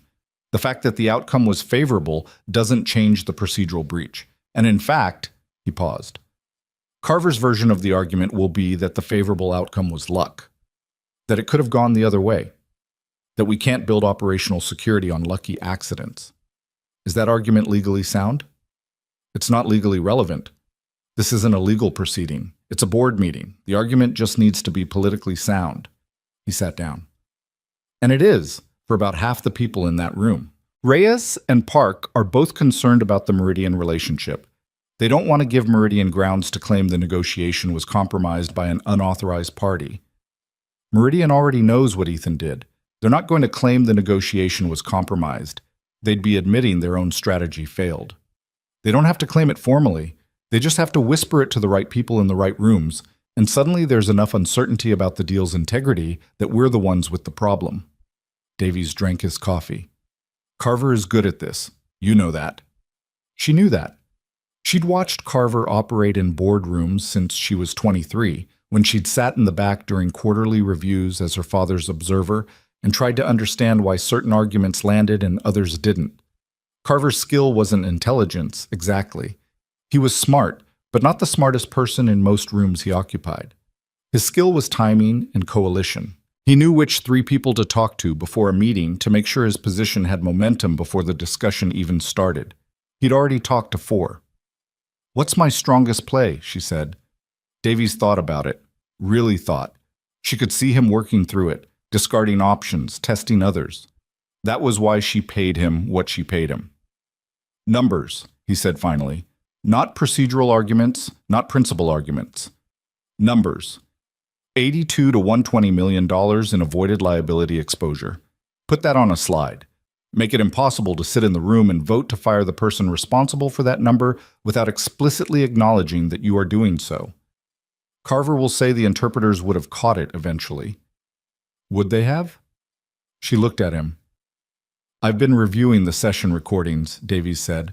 "All of it, including the peripheral audio. I had a transcript run, and then I asked Chen to review the peripheral sections." He opened his folder. Chen confirmed that she missed 17 substantive exchanges. 17. Not noise, language that was directly relevant to clause interpretation. Of those 17, Ethan caught 14 during the session. The other 3 he reconstructed afterward from memory during our basement meeting.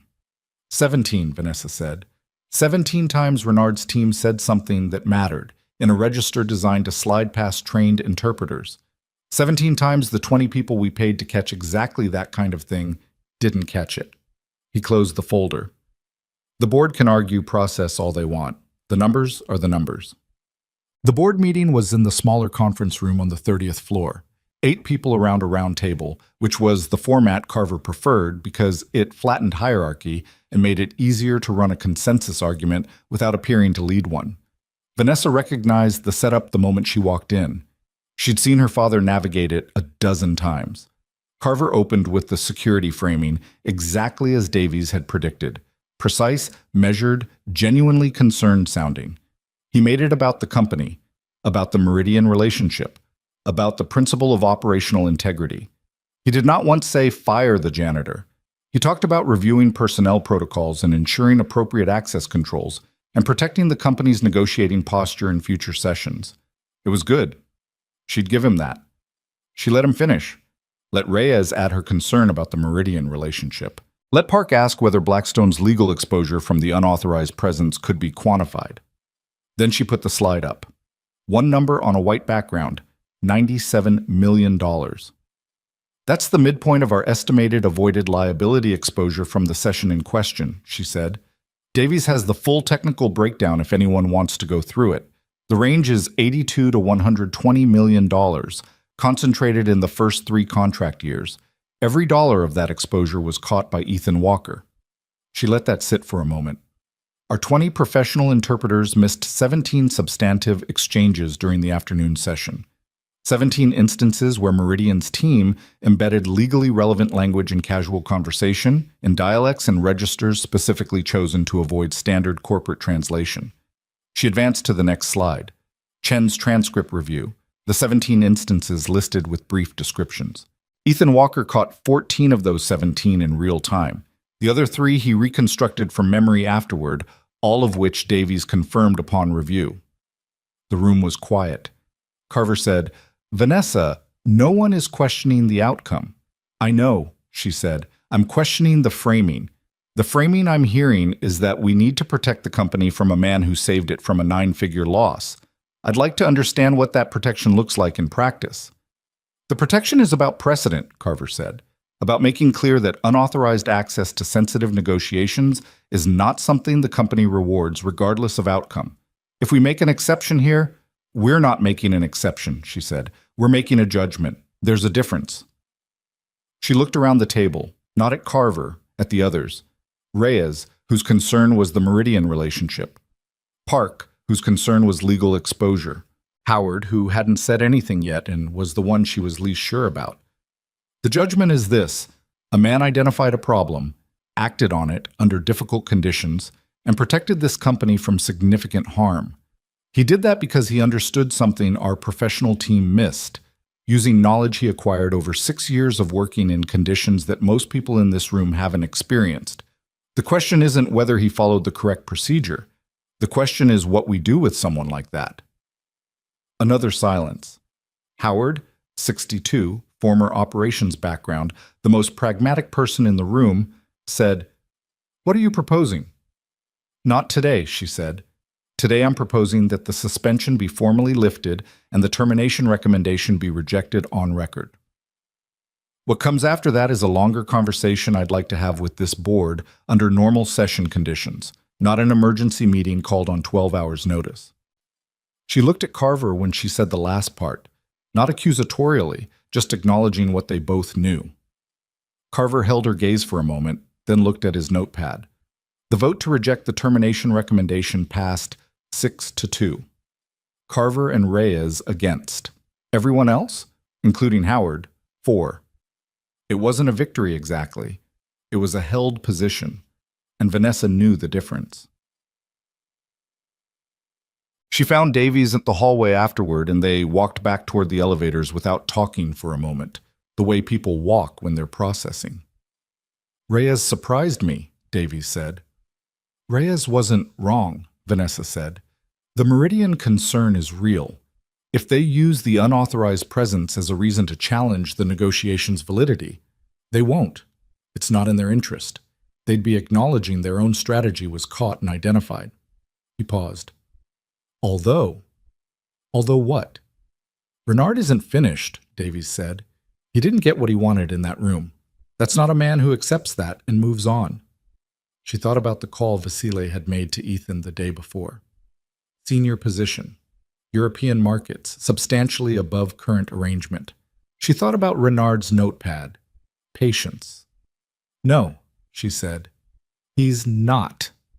Ethan heard about the board meeting outcome from Angela in facilities, who heard it from someone in building operations, who apparently had a contact on the administrative staff. The specific mechanics of how building information traveled were something Ethan had learned early. The cleaning staff always knew things before the executive floor knew they knew, because the cleaning staff heard everything, and most people in offices treated them like furniture. He was running his floor sweep when Angela found him and said, "The board voted. You're staying." He kept the mop moving. "How close?" 6-2. 6-2. 4 people in a room of 8 had made the decision as if it required thought. He didn't say anything, and Angela, who was 24 and had good instincts about when to leave silences alone, left the silence alone. At 11:15, his phone buzzed with a text from an unknown number. The message was in Japanese, not formal Japanese, the Osaka inflection, which meant only one person in the city who had his number would have sent it.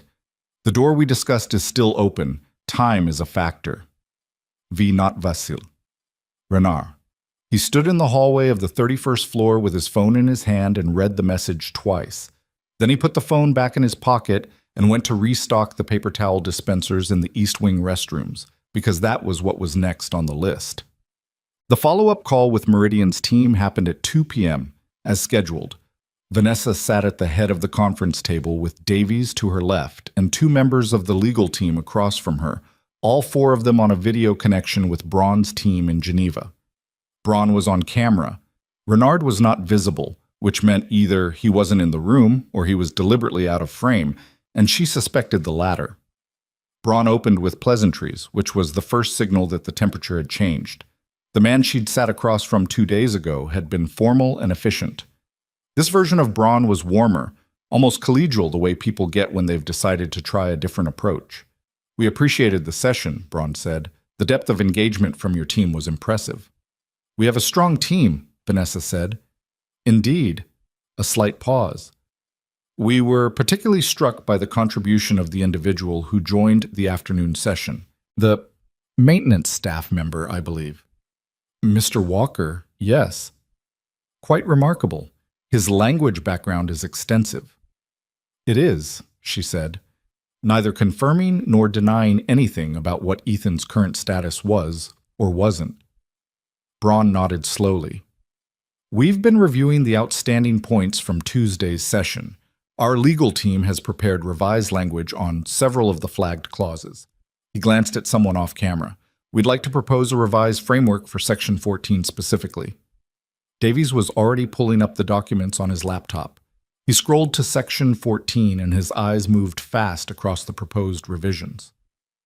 "Give me a moment," he said, not to Braun, but to Vanessa, quietly enough that the video feed probably didn't catch it. She gave him the moment, kept her attention on Braun, who was doing the thing that experienced negotiators do during pauses, remaining comfortable in the silence, not filling it, letting the other side use it however they needed to. Davies wrote something on the notepad beside his laptop and pushed it toward her without looking up from the screen. "Language is cleaner. Most flags addressed, but subclause 14, D, new insertion. Liability trigger on regulatory audit initiation, not audit finding. That's worse than the original." She read it without reacting. "Mr. Braun," she said, "the revised framework looks substantially improved on the main flags. We'll need to work through the details on subclause 14D.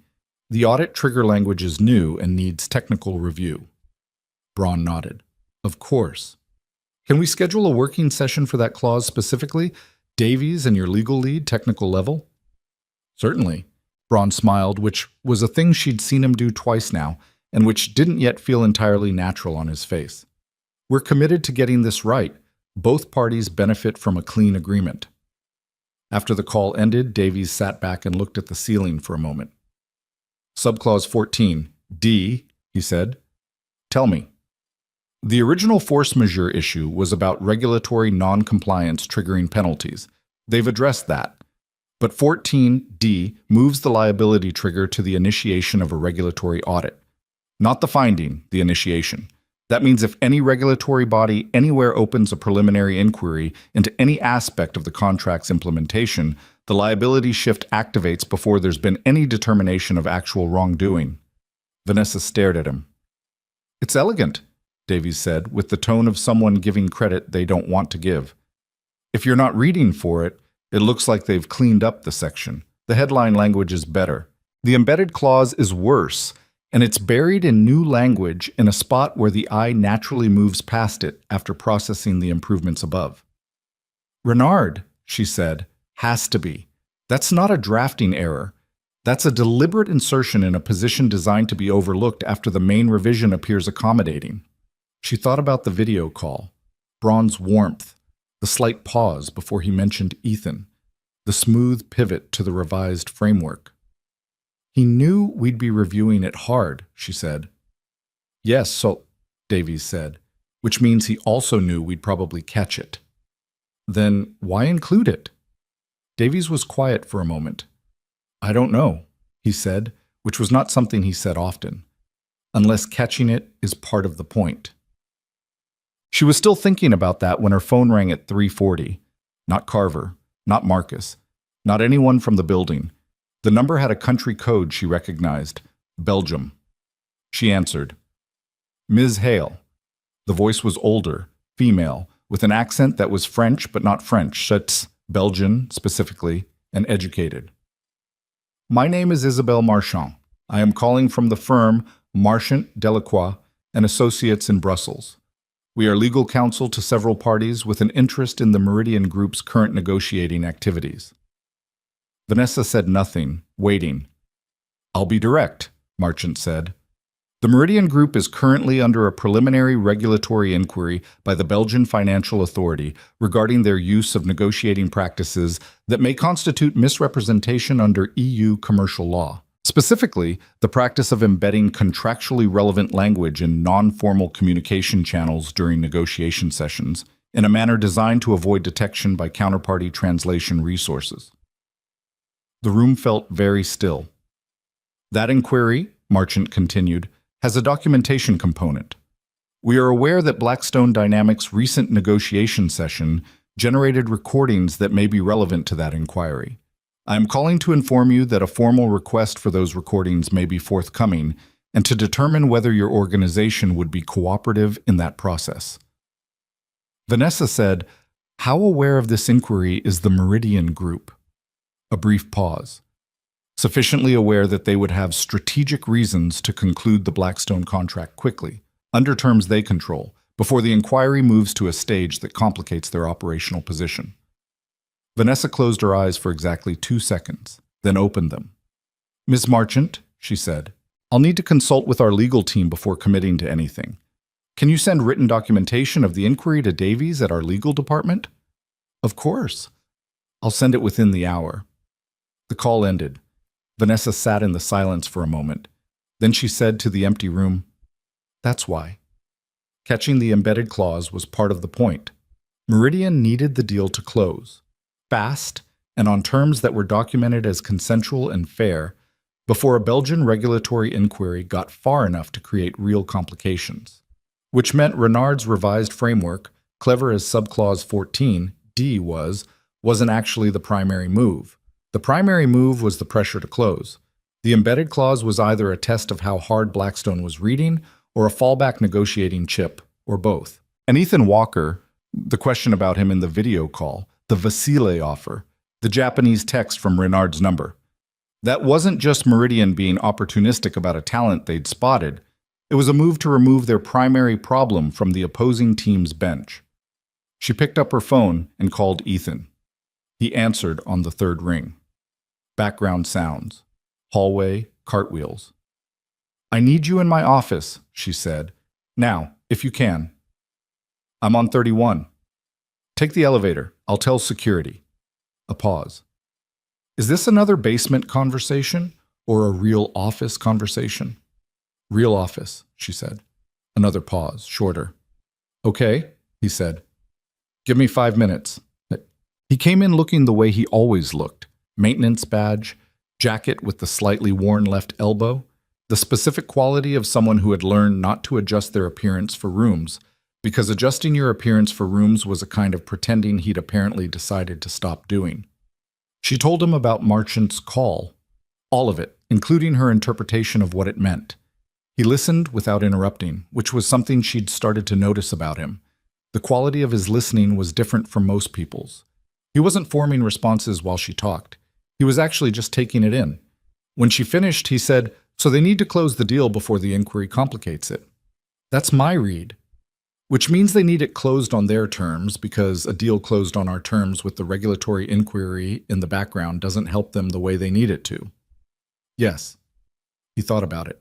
Subclause 14, D, isn't what they actually need then. Probably not. They need us to think we've caught everything. So we close feeling like we've won, and the thing we didn't catch is something smaller, something that doesn't look like the main issue, but that serves the same function in a different way. Vanessa looked at him. That's what I'm thinking. He nodded slowly. You need someone to read the whole revised framework, every line, not just the flagged sections. Davies is doing that. Davies is doing it with fresh eyes on the revisions. He's going to read harder where the changes are and lighter where the original language stayed. He paused. You need someone reading the original language like it's also new. She held his gaze. I can do that tonight, he said, if you can get me the document. She thought about Carver. She thought about the 6-2 vote and what the two were waiting for. She thought about the fact that what she was about to do would be visible, recorded, attributable. I'll have Marcus send it to your personal email, she said, not through the company system. He nodded, started to stand. Ethan, she said. He stopped. Meridian reached out to you. Renard sent you a message today. She watched his face, which gave her just enough to work with. I'm not asking you to tell me what you're going to do, but I need to know if you're still on this side of the table. He looked at her for a moment with the expression of someone working out whether a question is as simple as it sounds. I was sitting on a bench outside this building yesterday, he said, thinking about whether I had any options. I've got a daughter, and a debt load, and a facilities job that just tried to fire me because I did something that saved this company $97 million. He stopped. Not dramatically, just checking whether the next part needed to be said. The question of which side of the table I'm on isn't complicated. It's the other questions that are complicated. What other questions? He stood up. Whether being on your side of the table means anything, what it means in practice, what I'm worth to you when the board stops being angry and starts being calculating. He said it without bitterness, which somehow made it land harder. Those are the questions. I'll have the document reviewed by morning. He left. She sat there for a moment with the weight of what he'd said doing what it needed to do. Then she picked up her pen and wrote at the bottom of the notepad page under the earlier question, the answer is you lose it the same way you lose everything else, by not looking. Chud. He worked through the contract at the kitchen table after Lily went to bed. The document was 112 pages. He started from page 1, not the revised sections, not the flagged areas. Page 1 and forward. He had a legal dictionary pulled up on his phone and 3 handwritten pages of notes by the time he got to Section 9. Not because Section 9 had been flagged, it hadn't, but the language in Section 9, subclause B, had a cross-reference to Section 22 that used a conjunction Ethan recognized. Not from any formal legal context. From a construction contract dispute in Stuttgart that he'd watched play out over 6 weeks while working a site there, between a German contractor and an Austrian firm, where a single conjunction and a cross-reference clause had determined which party bore the cost of a delayed permit. The conjunction meant in / or informal German. In Austrian commercial practice, applied to cross-reference clauses, it had been consistently interpreted as and, not or. The difference was whether both conditions had to be met or only one. In the context of Section 9b, cross-referencing Section 22, the difference was which party bore responsibility for regulatory compliance costs when a subsidiary contract was involved. He sat back and looked at what he'd written. It wasn't the main issue. It wasn't a 9-figure exposure. By his rough estimate, it was somewhere in the low tens of millions over the contract life. Meaningful, but not catastrophic, and exactly the kind of number that could get accepted in a negotiation as the cost of reaching agreement. Subclause 14, D, was the thing they were supposed to catch. This was the thing they were supposed to miss. He picked up his phone and typed a message to Vanessa's number. Not a call. It was 11:40, and she might be asleep, though he doubted it. Section 9b. The cross-reference to Section 22. The conjunction in the original German draft, if that's how the underlying version reads, changes the compliance cost allocation. Not a major clause, but not nothing. Could be the real play, while 14D is the distraction. He put the phone down and went back to page 1 of section 9, reading it again more slowly. Lily's nightlight threw a yellow stripe across the hallway floor. The rain had stopped at some point, and outside the window the street was quiet and wet and lit orange from the lights below. He had 64 more pages to read. He turned the page. Vanessa saw the message at 11:53, which meant she hadn't been asleep. She was at her kitchen table with the same document open on her laptop, a half-drunk glass of water beside it, working through the revised sections with the kind of focus that left her eyes dry and her back stiff. When the message came through, she read it once, then pulled up section 9 on her screen and found subclause B and read it slowly, and then read it again. Then she called Davies. He answered on the second ring, which told her she wasn't the only one awake. Section 9, B, she said.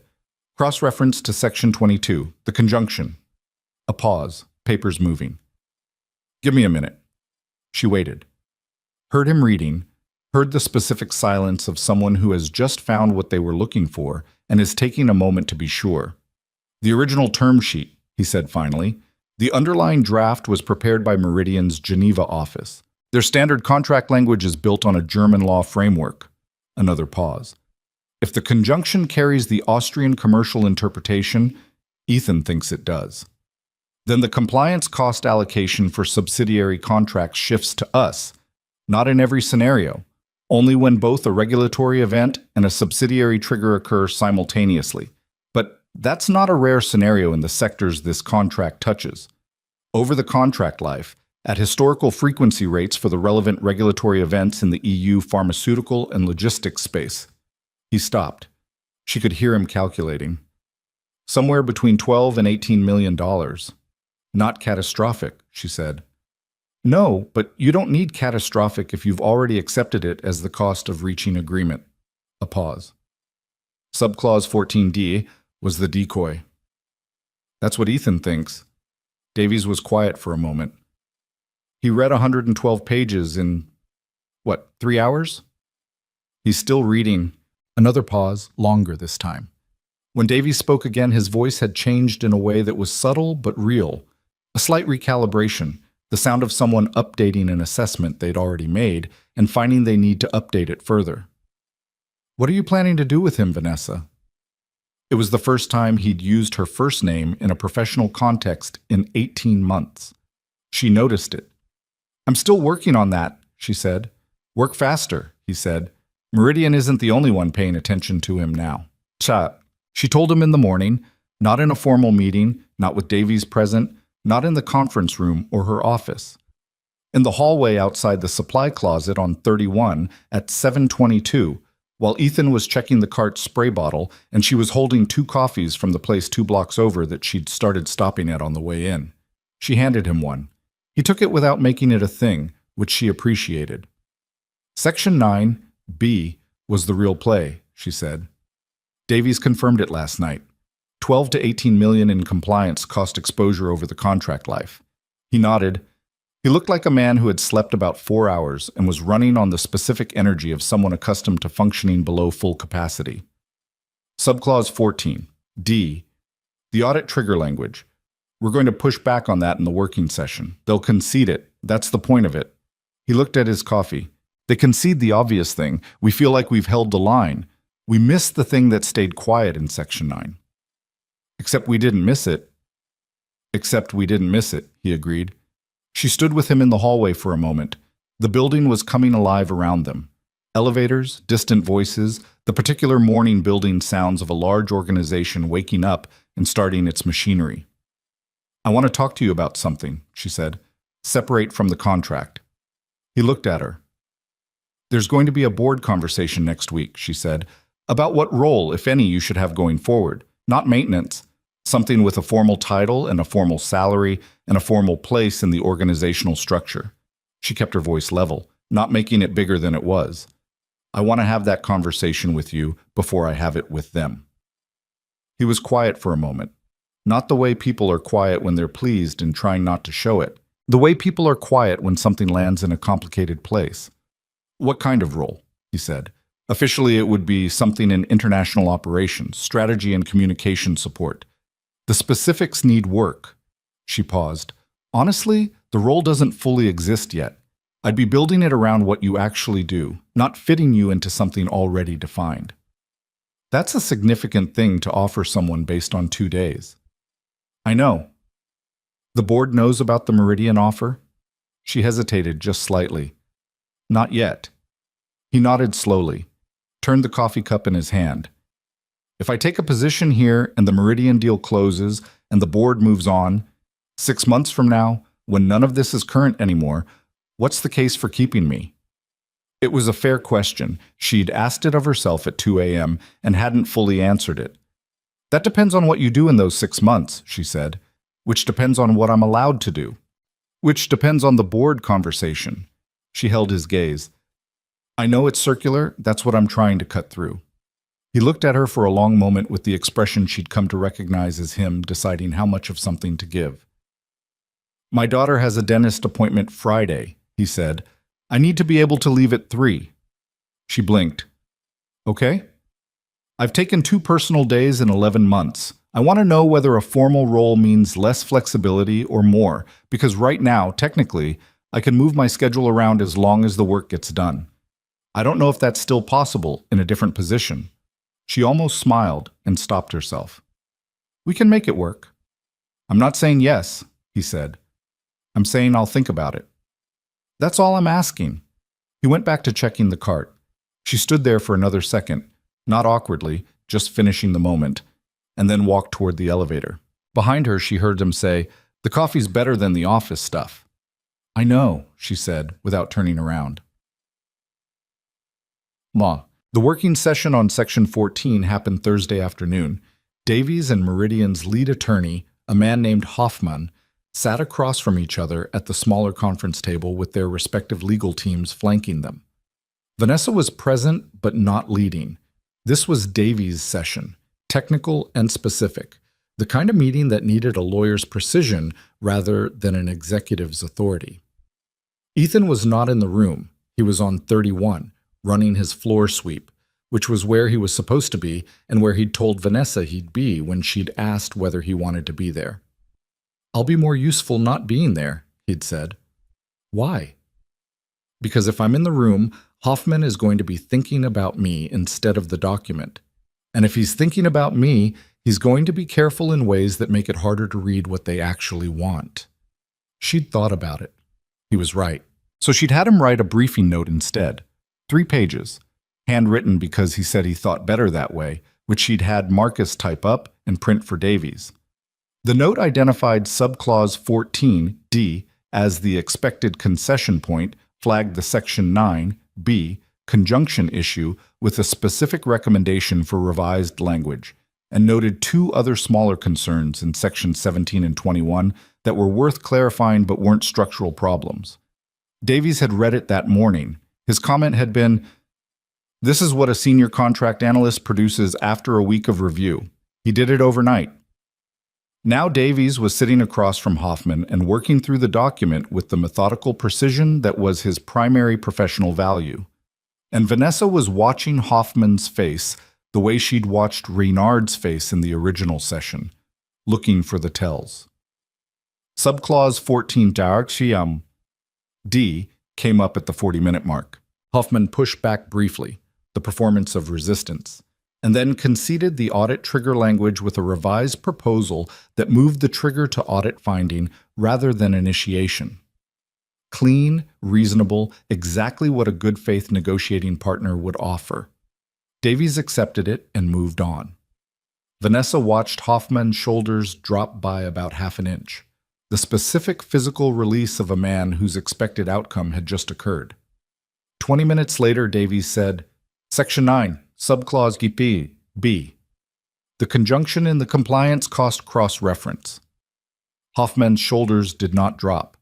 They did something else, a very small tightening, barely visible, the kind of physical response that happens before the conscious mind has decided how to react. The conjunction, he said. In the original German framework language, the UN/Oder construction applied to the cross-reference to Section 22. Our reading is that the Austrian commercial interpretation applies, given the origin of the underlying draft. Davies slid a page across the table. We'd like to resolve the ambiguity with explicit language clarifying the or reading, either condition sufficient, not both required. Hoffman looked at the page. Looked at it for longer than a man looks at something that doesn't contain a problem. I'll need to consult with Geneva on this point, he said. Of course, Davies said. We can recess for 30 minutes, if that helps. The 30-minute recess lasted 55 minutes. Vanessa spent it in the hallway outside the conference room, drinking water and not checking her phone, which was a discipline she'd developed because checking her phone during recesses was how you let anxiety run the session. Davies came out at the 20-minute mark and stood beside her. He called Geneva, Davies said, low enough that it didn't carry. I could hear the call through the door. He spoke German, which tells you something. What did you hear?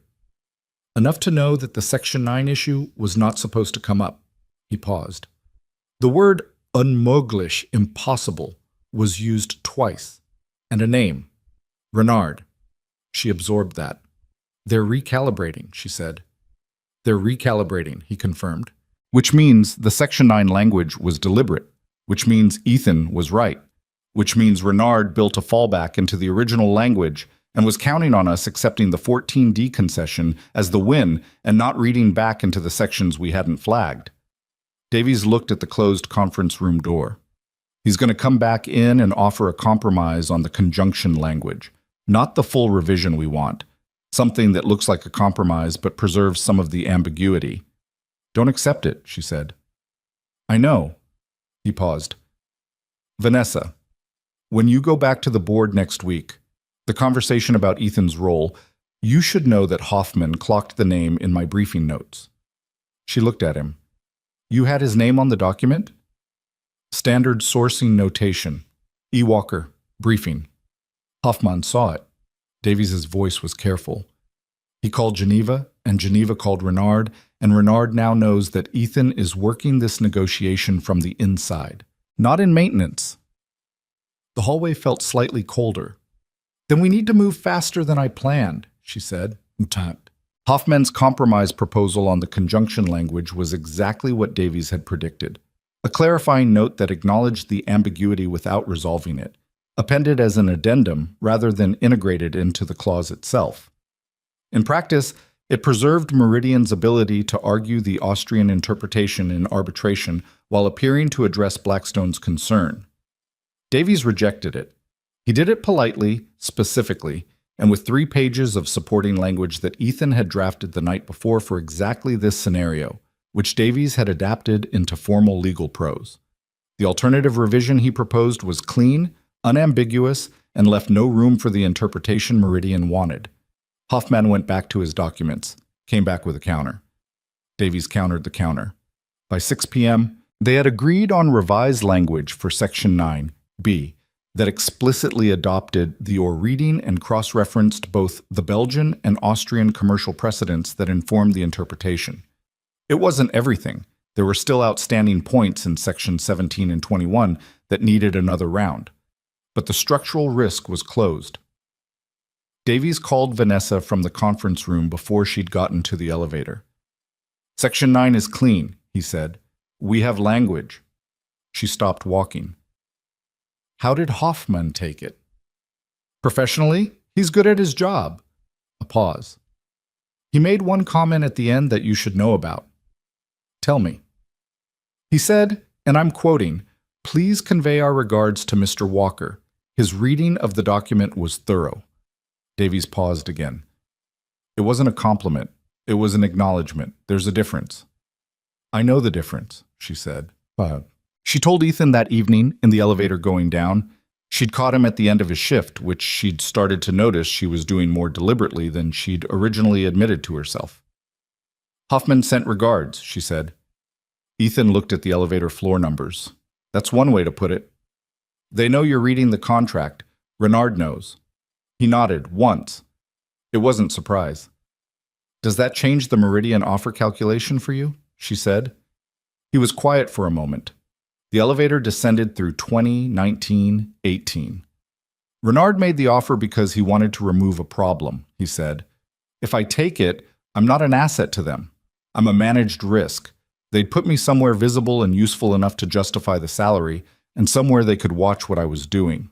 He paused. That's not a job. That's a different kind of fence. She looked at him. I've lived inside enough fences, he said. I know what they feel like. 16, 15, 14. The board meeting is Monday, she said. I'm going to propose a formal role. Senior International Strategy Analyst. That's the title I'm working with. It's not perfect, but it's defensible within the existing structure. She paused. Carver is going to push back. What does Carver want? Carver wants the company run the way companies like this have always been run. Predictably, within established protocols, with people in the roles they were hired for. She said it without heat. He's not wrong that there's a value in that. He's just wrong about what it costs. And the others? Howard is movable. Reyes is the harder case. She's still worried about the Meredessa relationship and whether having you formally in the negotiation changes Meridian's legal position on challenging the process. She thought about the 6-2 vote from the emergency session and what it had cost to get there. I need 3 more votes beyond what I have. Howard is one. The other 2 are going to require a case that goes beyond this deal. What kind of case? She looked at him. That's what I've been trying to figure out. 11, 10, 9. There's a program, he said. Or there could be. Not just me. Systematic. A way of identifying people in the organization who have skills and knowledge that don't match their current roles. Not because of failures on their part, but because nobody ever asked. He said it carefully, like a person who's had an idea for a while and hasn't said it out loud. I'm not the only one. The woman who runs the mailroom, Sarah, I've talked to her. She has an accounting background from before she immigrated. Took the mailroom job to get into any organization and never got moved. The guy who does IT hardware on 28, he's been building financial models on his own time for 3 years, never shown anyone. The elevator stopped. Ground floor. The doors opened. Neither of them moved for a second. You've been thinking about this, she said. I've had time, he said. Night shifts are quiet. She stepped out. He followed. In the lobby, with the evening city visible through the glass, she stopped and turned to face him. If I build that case, the program, I need data, names, backgrounds, the specifics of what's being missed. She paused. That's work that's not in your job description. Lots of things aren't in my job description, he said. She almost said something that would have been too much, like she could feel it forming, and stopped it. Instead, she said, Monday, be in the building. I'm always in the building, he said, and pushed through the door into the evening. Ouch. The weekend was quiet and wasn't. Saturday morning was Lily and the library, which was a non-negotiable weekend fixture. Lily had opinions about which library, which section, which table, and Ethan had learned to navigate all 3 with the specific diplomacy required by a 6-year-old who reads above her grade level and has a system. They spent 2 hours. Lily checked out 4 books, which was 2 more than the bag was comfortable holding. He carried it anyway. On the way home, she said, "Oh, are you changing jobs?" He looked down at her. "Where did you hear that?" "Sandra said you might be. She told Mrs. Patterson and I heard." He was quiet for half a block. "I might be. I don't know yet." "Would you still be at the same building?" "Same building." She processed this.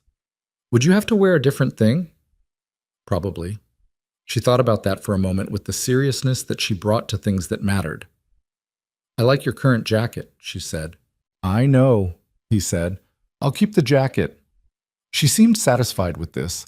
She reached up and took his hand, and they walked the rest of the way home with the overfull library bag banging against his leg. And he thought about Section 9B and Claude Renard and a board meeting on Monday, and whether any of it was as solid as it felt. And then he stopped thinking about it because Lily was narrating the plot of a book she'd already started and required his full attention for the interesting parts. Sunday night, his phone rang at 9:15. He was doing dishes. He dried his hands on the kitchen towel and looked at the screen. The number had a Belgian country code, but it wasn't the same number as Marchant's. He answered. Mr. Walker, Renard's voice, in English this time. Not Osaka dialect, not any of the languages that had been deployed in that conference room. Just English, clear, and direct.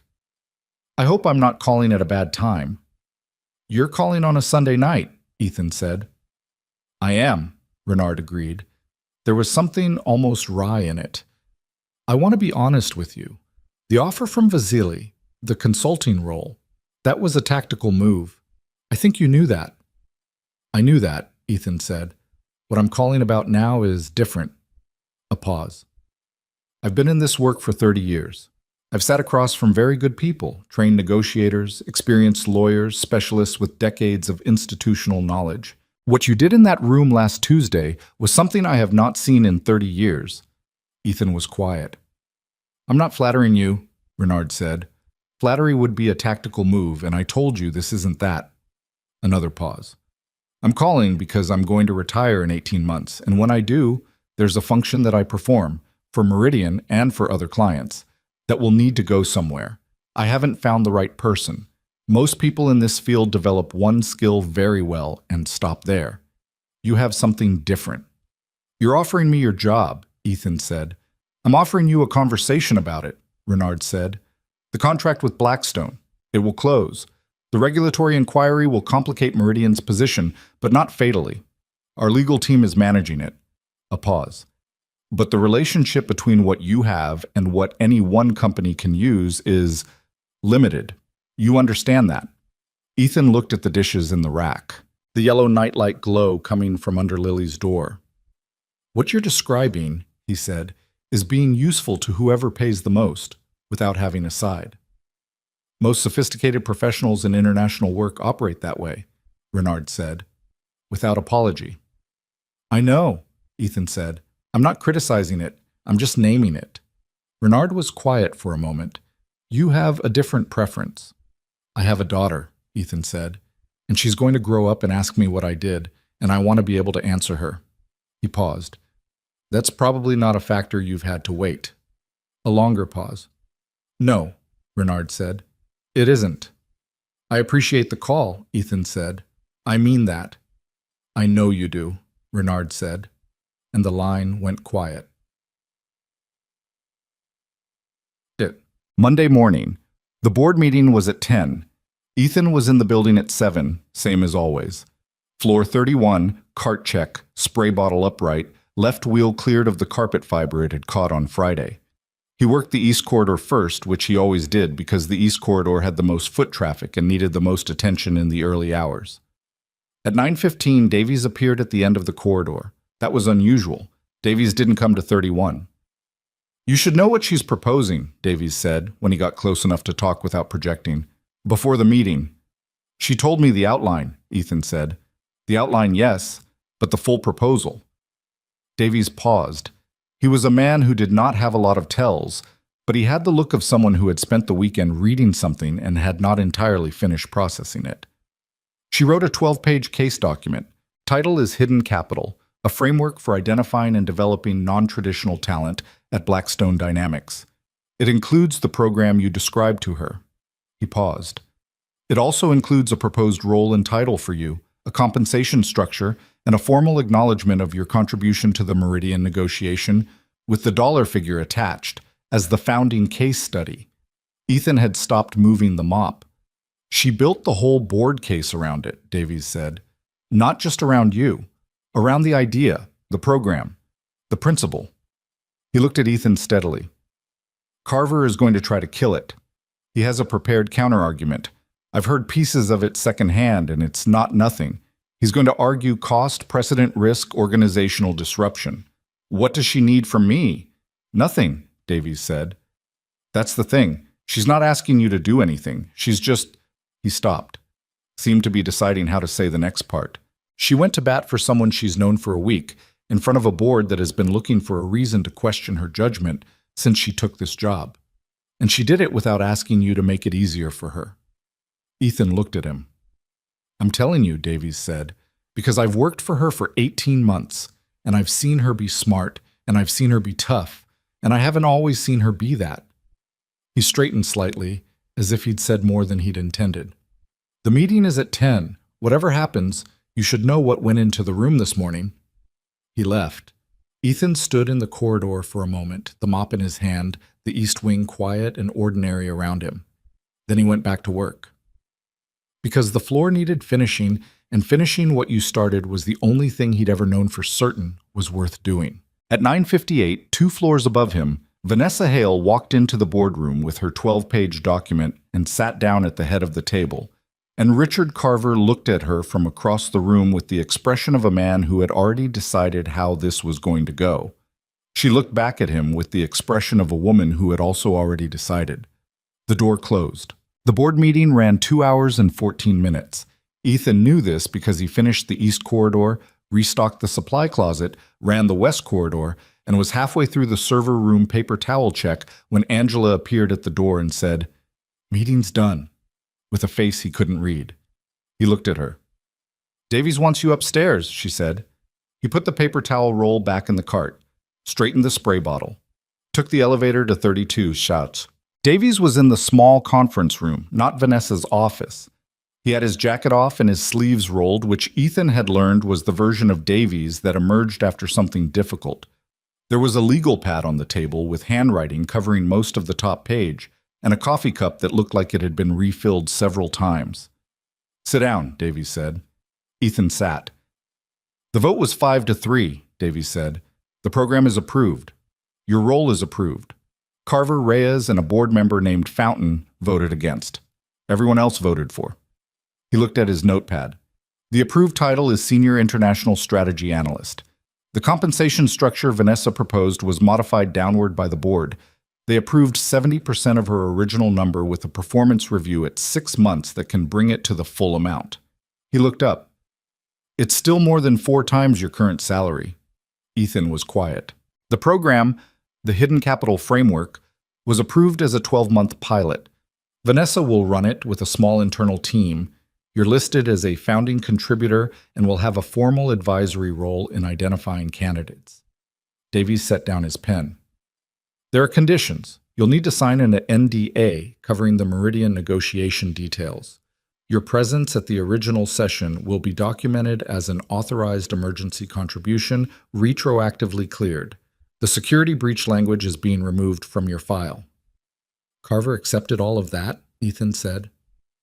"Carver accepted the vote," Davies said. "Those are different things." He leaned back slightly. "He made a statement before the vote. I want you to know what he said because you're going to encounter the effects of it in this building for a while. Tell me." He said that the program was a sentimentalized response to an anomalous event. That building organizational policy around a single exceptional case was how companies created costly structural exceptions they couldn't undo. That the correct response to what happened was to close the security gap, not to promote the gap. Davies paused. He was not wrong about everything in that argument. Vanessa's counter was better, but Carver wasn't wrong about everything. Ethan nodded. "Where is she?" "Her office. She asked me to brief you first." Davies gathered his notepad. "She's been in meetings since 7 a.m. She argued for 2 hours in there, and now she has a Meridian call at 3. He stood. "One more thing. The Meridian situation, Marchant's firm in Brussels sent the formal regulatory inquiry documentation this morning. Meridian's legal team has been officially notified. It changes the close timeline." "How much?" "They need the deal closed before the inquiry reaches the discovery phase, which Marchant estimates is 6 to 8 weeks. If we're not signed by then, Meridian may not be in a position to close at all. Their board will freeze major commitments pending the regulatory outcome." Davies looked at him steadily. "That means we have leverage we didn't have last week. The question is how we use it." Ethan thought about Renard's voice on Sunday night. "The contract will close," said with the confidence of a man who'd navigated worse. But there was a difference between navigating worse and navigating it on your own timeline. "They'll push to close fast," Ethan said. "Accept terms that look like the current revised draft. Skip the remaining outstanding points on Section 17 and 21 under time pressure." "Exactly," Davies said, "which is why I need you in the 3 o'clock. Ethan looked at him. "Not maintenance," Davies said. "The other capacity." Vanessa was at her desk when he knocked on the open door. She looked up, and he saw in her face something that wasn't quite relief. Something closer to the specific tiredness of a person who has been holding a position for a long time and has just been allowed to put it down. "Davies told you," she said. "Yes." He came in. She gestured at the chair across from her desk, and he sat in it, which felt different from every other time he'd sat in a chair in this building. Not better, necessarily. Just different. More honest about what it was. "Thank you," he said. She looked at him. "Don't thank me yet. Carver's going to make the next 6 months uncomfortable." "I know. The compensation is lower than I wanted." "I know that too." He paused. "It's still more than I've made in 3 years." She nodded. There was something in her expression, not pity, nothing like that, more like the specific acknowledgement of a fact that deserves to be acknowledged without being inflated. "The 3 o'clock," she said. "Braun's team is going to want to push for a closed date. Given Marchant's inquiry, they're going to be feeling the pressure even if they don't show it." She turned her monitor slightly so he could see the agenda. "I want you reading the room, not translating. Davies will handle the formal language.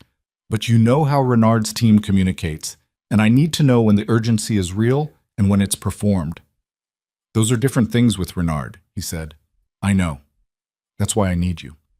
The 3 o'clock was different from every other session. Braun was not on the call. That was the first signal. His deputy, a woman named Katrin Sauer, led the Meridian side. Efficient, precise, with a different energy than Braun's measured confidence. Sauer was in a hurry in the way that people are in a hurry when they've been told they're in a hurry by someone above them. Renard was not visible on camera, but halfway through the session, Ethan noticed a shadow at the edge of the frame that moved twice. He was in the room, just off screen. Sauer opened with a revised close timeline, 4 weeks to final signing, which was aggressive given the outstanding points. She framed it as a gesture of commitment, a demonstration of Meridian's seriousness about the partnership. Davies responded with the outstanding points on sections 17 and 21 calmly, specifically, without acknowledging the timeline pressure at all. Sauer pushed. Davies noted the points again. Sauer offered to fold the section 17 discussion into a post-signing appendix, a standard mechanism for deferring minor points until after the main agreement was executed. Ethan leaned toward Vanessa and said low, "Section 17 is not minor. They know that.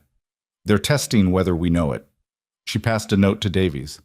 Davies looked at it and said, "Section 17 needs to be resolved in the primary agreement.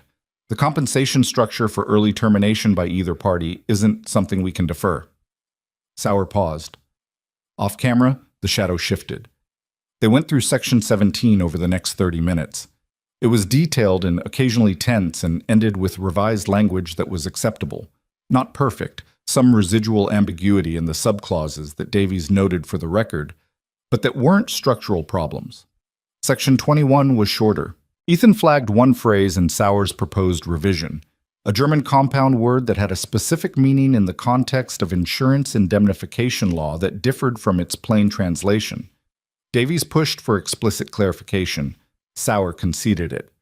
At 5:15, with both outstanding sections resolved, Sauer said, "We'd like to propose a signing date, 4 weeks from today." Vanessa looked at Davies. Davies looked at his notes. Ethan looked at the edge of the camera frame where the shadow was. 3 weeks, Vanessa said. Sauer blinked. "Ms. Hale, 4 weeks gives both teams adequate time to—" "3 weeks, Vanessa said again, not aggressively, just clearly. "If the document is clean, and we believe it is pending final legal review, 3 weeks is adequate. 4 weeks adds time neither party benefits from."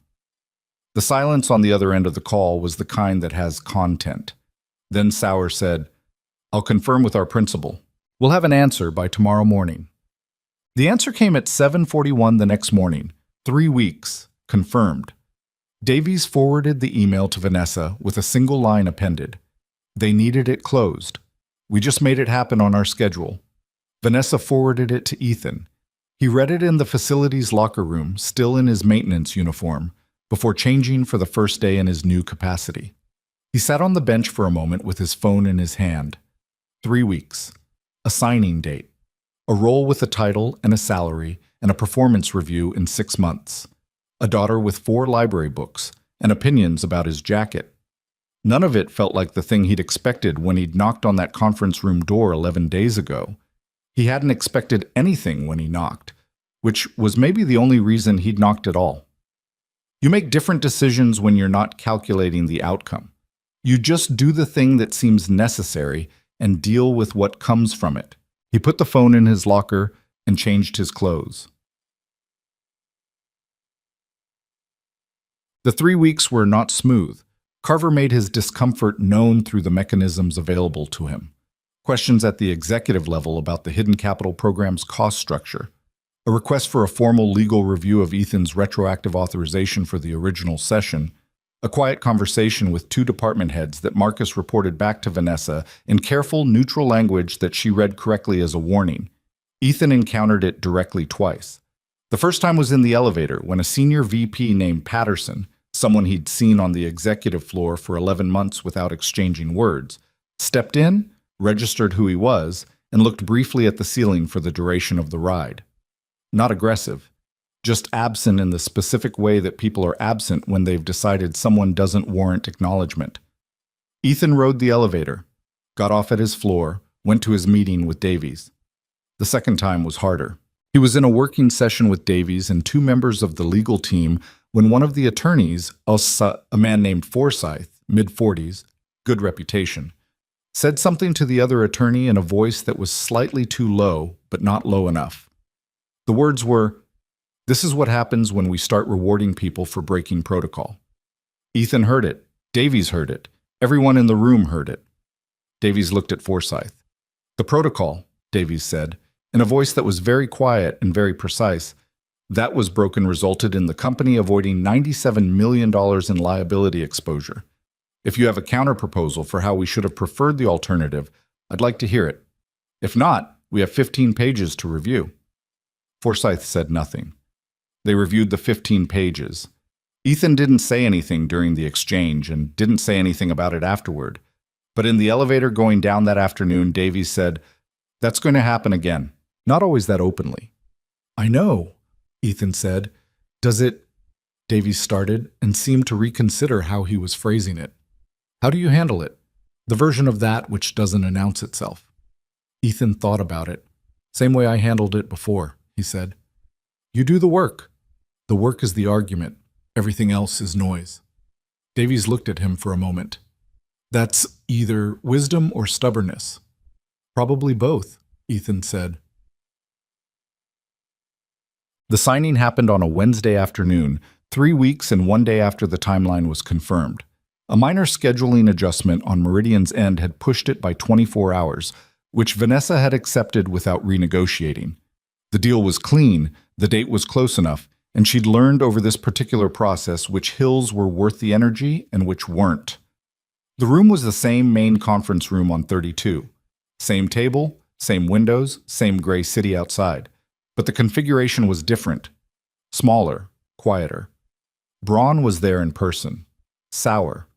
2 Meridian attorneys. On the Blackstone side, Vanessa, Davies, and 2 members of legal. Ethan was not in the room. He had not been invited, and he had not asked to be. The signing was a formality. The document was done, the language was settled, the work had already happened. Being in the room for signatures would have been theater, and he'd never been comfortable with theater. He was on 31, same as always, running the midday supply check. The building had the particular midday quiet of a Wednesday, most of the executive floor occupied with the kind of sustained work that doesn't make noise. He moved through the east corridor, checked the supply closet, noted that the left wheel on the cart was catching again, and made a mental note to requisition a replacement, even though he wasn't technically in the facility's supply chain anymore. Old habits. His phone buzzed at 2:47. A text from Vanessa. It's signed. He stood in the hallway and read it twice. Then he typed back, "Congratulations." She replied, "Come up when you're done down there." He looked at the cart, looked at the half-finished corridor, finished the corridor, because finishing what you started was the thing, and then took the elevator up. She was in her office with a bottle of sparkling water and 2 glasses, which he found unexpectedly funny. Not champagne, not wine, just sparkling water, because it was 2:50 in the afternoon and she had 2 more meetings, and that was the kind of person she was. $300 million, she said, pouring. Clean terms, he said. Clean terms. She handed him a glass. They touched them together without ceremony. The water was cold and the room was quiet, and outside the windows the city was doing what the city always did, indifferent to the particular victories and losses occurring 32 floors above it. "What happens now, Int?" he said. She sat down. He stayed standing, which he usually did in her office. It was a habit from the early conversations when standing had been the right posture for what he was, and he hadn't fully recalibrated. "The program launches next month," she said. "I need you involved in the identification process, talking to people at different levels of the organization, finding the gaps. The same way you found the mailroom manager and the IT hardware guy." She paused. "I want to start with 12 candidates, people who have something that the organization is sitting on without knowing it." "HR is going to push back on the methodology," he said. "The identification process doesn't fit their standard talent assessment framework." "I know. I'm meeting with the HR director Friday." A pause. "Would you come to that meeting?" He looked at her. "You want me to explain the methodology?" "I want you to explain what it found," she said. "You're the case study. The argument is more convincing coming from inside it than from above it." He thought about Carver's language, sentimentalized response to an anomalous event. He thought about what the counter to that argument actually was. Not a principles argument, not a values argument, but the simple concrete fact that the anomalous event had happened and had produced a result that couldn't be undone, and that the question was whether you learned from it or pretended it was a fluke and waited for the next thing you missed. "I'll be there," he said. Mike. The Hidden Capital pilot launched 6 weeks later with 11 candidates, one fewer than planned, because one person Ethan had identified declined to participate, which was their right and which he respected more than the participation itself. The 11 included the mailroom manager, whose name was Doris Campos. 53. Immigrated from Colombia 21 years ago. Accounting degree from a university in Bogota that the American system hadn't recognized without additional certification she'd never had time or money to pursue. She'd been running the mailroom for 9 years with a level of organizational precision that the financial operations team noticed once they started paying attention, which they hadn't done before because nobody looks at mailroom precision when they're thinking about talent. 3 weeks into the pilot, Doris was doing a rotation in the financial operations department. 6 weeks in, she'd identified a recurring error in the accounts payable reconciliation process that had been generating small discrepancies for 2 years. Not large individually, aggregated across the period, close to $400,000 in unresolved variances that nobody had connected because nobody had been looking at the full picture from her angle. The financial operations director, to his credit, came to Vanessa directly and said, "I need to talk to you about the mailroom." Vanessa said, "I know, keep going." There were other stories. The IT hardware technician, whose name was Marcus, different Marcus, not her assistant, which created momentary confusion the first time she referenced him in a meeting, had 3 years of self-built financial models that, once reviewed by the strategy team, turned out to include a competitive analysis methodology that the team had been paying an external consultancy $40,000 a year to produce in less detail. None of it was magic. None of it was the dramatic boardroom reversal of the Meridian session. It was slower and quieter and more ordinary, which was exactly what made it real. Talent doesn't usually announce itself through a conference room door. It sits in the mailroom for 9 years. It runs hardware checks on the 28th floor while building models on its own time. It pushes a cart through a hallway at 11 p.m. and hears something through a wall that changes the outcome of a $300 million negotiation. The 6-month review of Ethan's role came in the middle of all of this. Davies ran it, which Vanessa had arranged deliberately. She didn't want to be the one evaluating someone she'd championed, because that was how you created the appearance of a protected outcome. Davies ran it straight, with input from the legal team, the strategy department, and the 3 working sessions Ethan had participated in since the role began. The result was a recommendation for the full compensation structure, approved by the board, 5-3. Same coalition as before, -1. Reyes had moved from against to abstain, which in practice meant 4. Carver voted against and said nothing during the meeting. which Vanessa found more unsettling than his arguments. A man who stops arguing has either accepted the situation or started working on something else.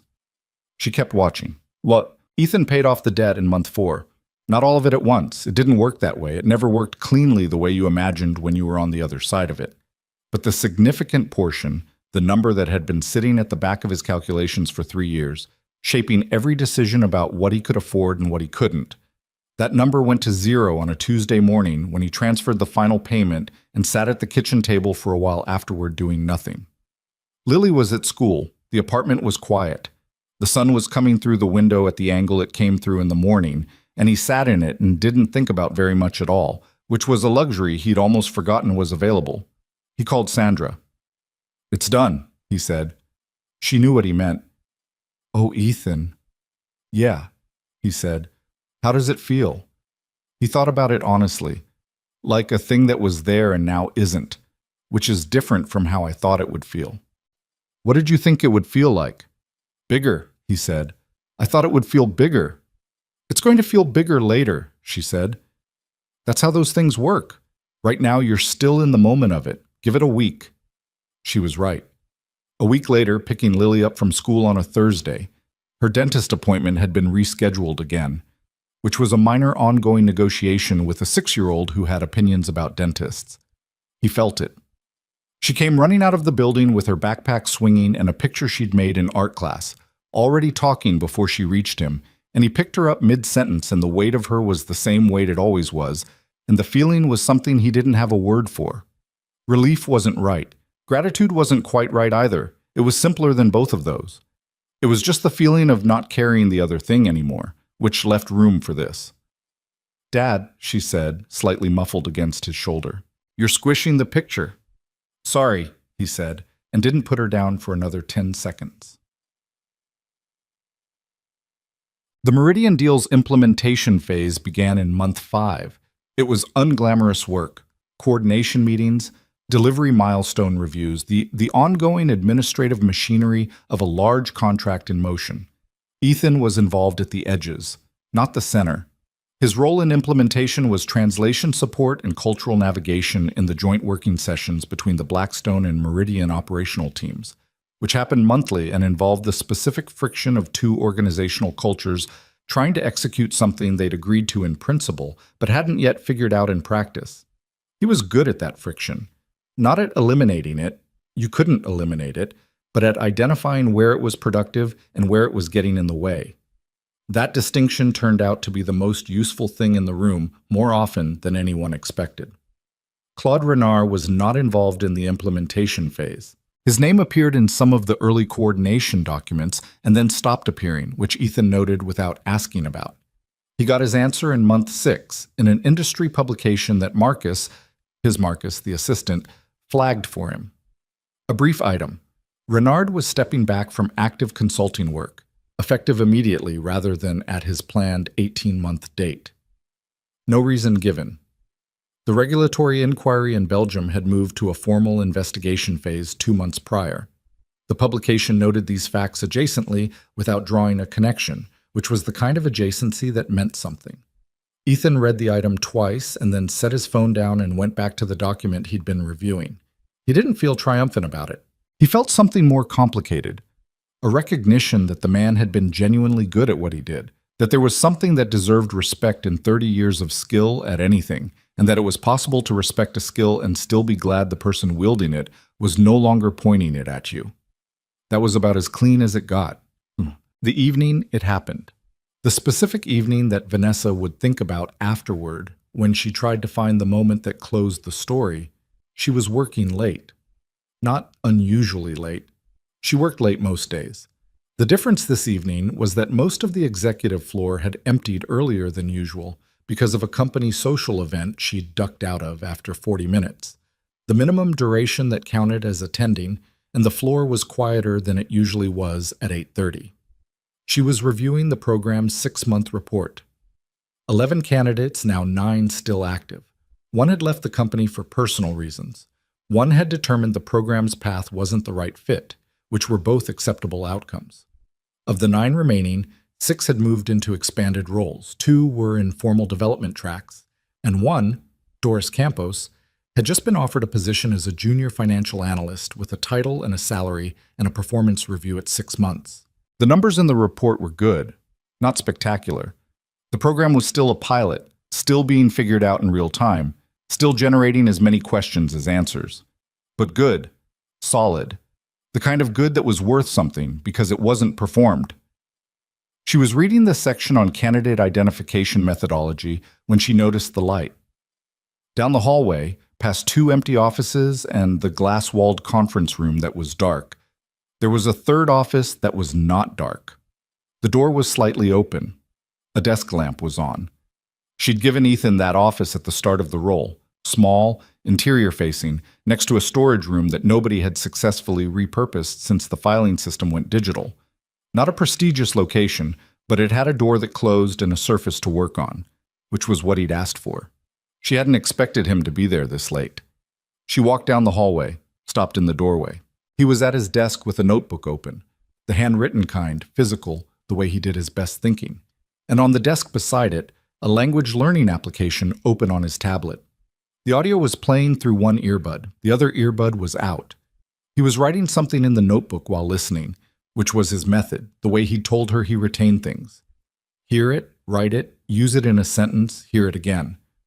The language on the tablet, from the few words she caught before she said anything, sounded like Portuguese. Brazilian variant, probably, based on the rhythm. She stood in the doorway for a moment without speaking. He noticed her. She wasn't being particularly quiet, and took the earbud out. "Still here?" he said. "Same question," she said. He looked at the tablet. "Portuguese. We have 2 implementation partners in Sao Paulo coming in next quarter. The operational working sessions are going to hit the same register problem the Meridian session did if nobody in the room can track informal communication. You're learning Portuguese for a meeting that's 4 months away. It takes time to get the register right," he said. "You can't cram the register."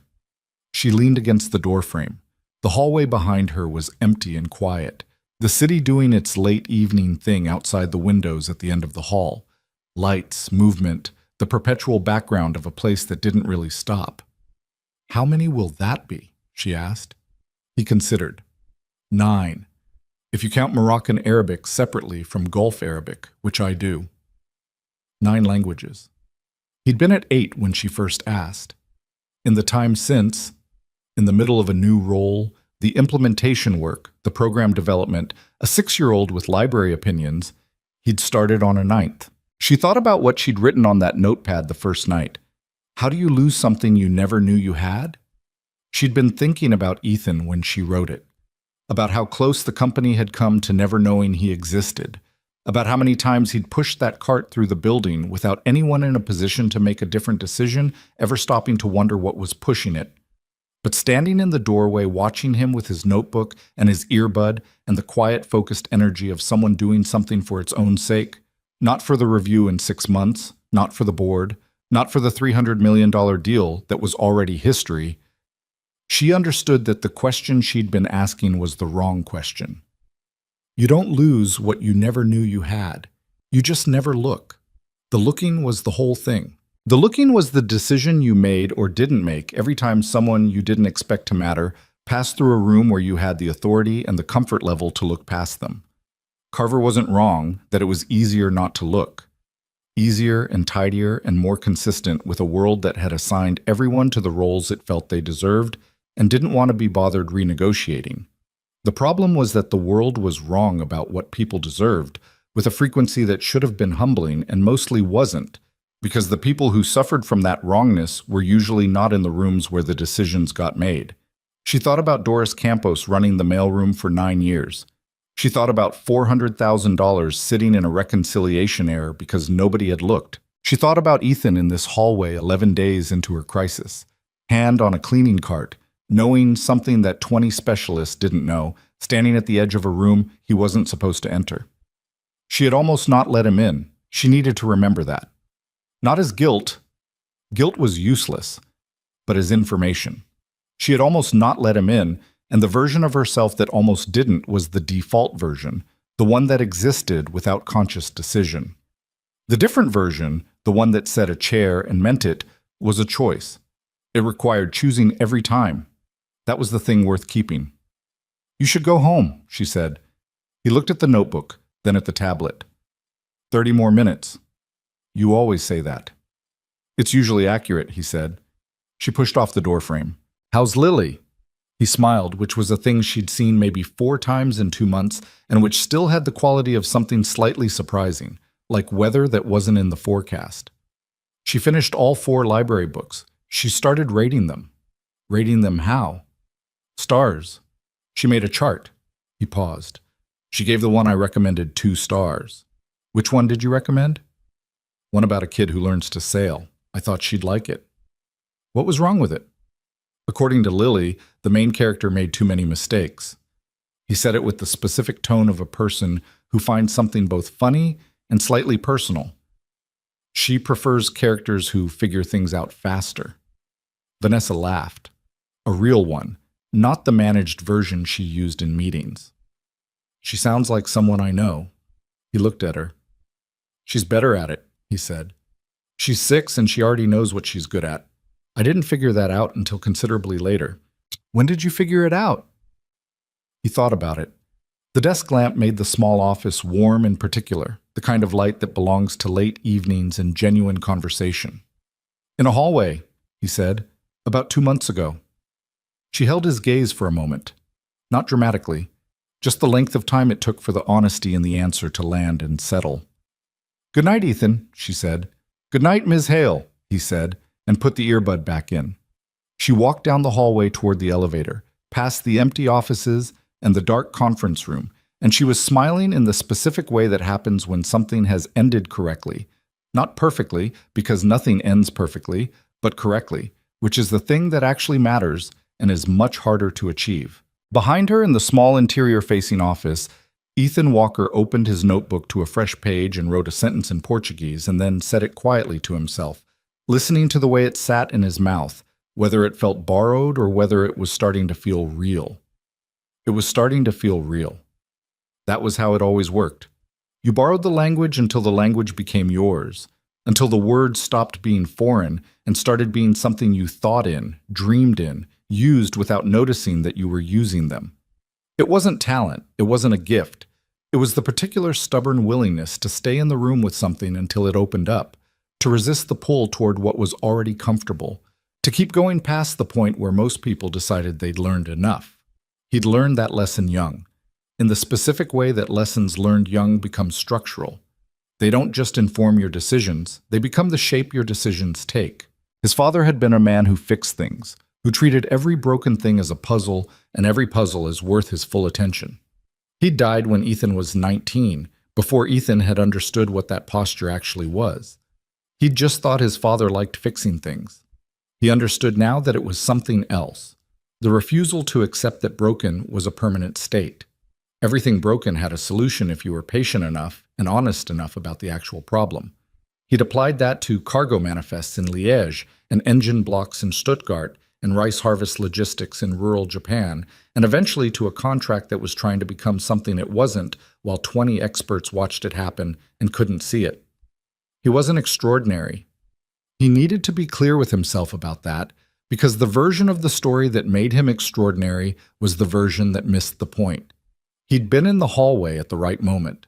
He'd known things that happened to be necessary at the right moment. He'd knocked on a door because it seemed necessary, and a woman on the other side of it had made a decision that most people in her position wouldn't have made, and that decision had mattered in ways that neither of them had fully predicted. Those were the actual facts. The rest of it, the program, the role, the salary, the debt that was now zero, the Portuguese he was learning in a small office at 8:30 in the evening, was what happened when the facts were handled honestly instead of tidied into a story that fit better. He wrote another sentence, said it again. The accent was still off. He could hear the places where his mouth defaulted to cadences from other languages, the muscle memory of 8 other ways of making sound. That was the work, finding where you were defaulting to what you already knew and pushing past it into what was actually there. Same work as everything else, slower than he'd like and necessary. He turned the page and started again. The $300 million contract ran its first year without a major incident. There were smaller ones. A delivery timeline that slipped 6 weeks because of a port closure in Rotterdam, a subsidiary compliance question in the Belgian market that required 3 rounds of clarification and 1 strongly worded letter from Davies before it was resolved, a personnel change on the Meridian side that briefly disrupted the working relationship at the operational level. None of these were crises. They were the ordinary friction of a large agreement between 2 organizations that were still learning how to work together, and they were handled the way ordinary friction gets handled when the agreement underneath is sound, with work and time and the willingness to stay at the table. Ethan was at the table for some of it and not others. He learned where his presence mattered and where it didn't, which took longer than he expected and required more mistakes than he wanted. He got a clause wrong once, a translation judgment call in a working session that he was confident about and shouldn't have been, that cost an afternoon of backtracking and an apology that he gave directly, without elaboration, to the person it affected. She accepted it. He filed it in the category of things that happened when you were doing real work and moved on. The Hidden Capital program, at 12 months, had identified 31 candidates across the organization. 18 were in some form of expanded role or formal development track.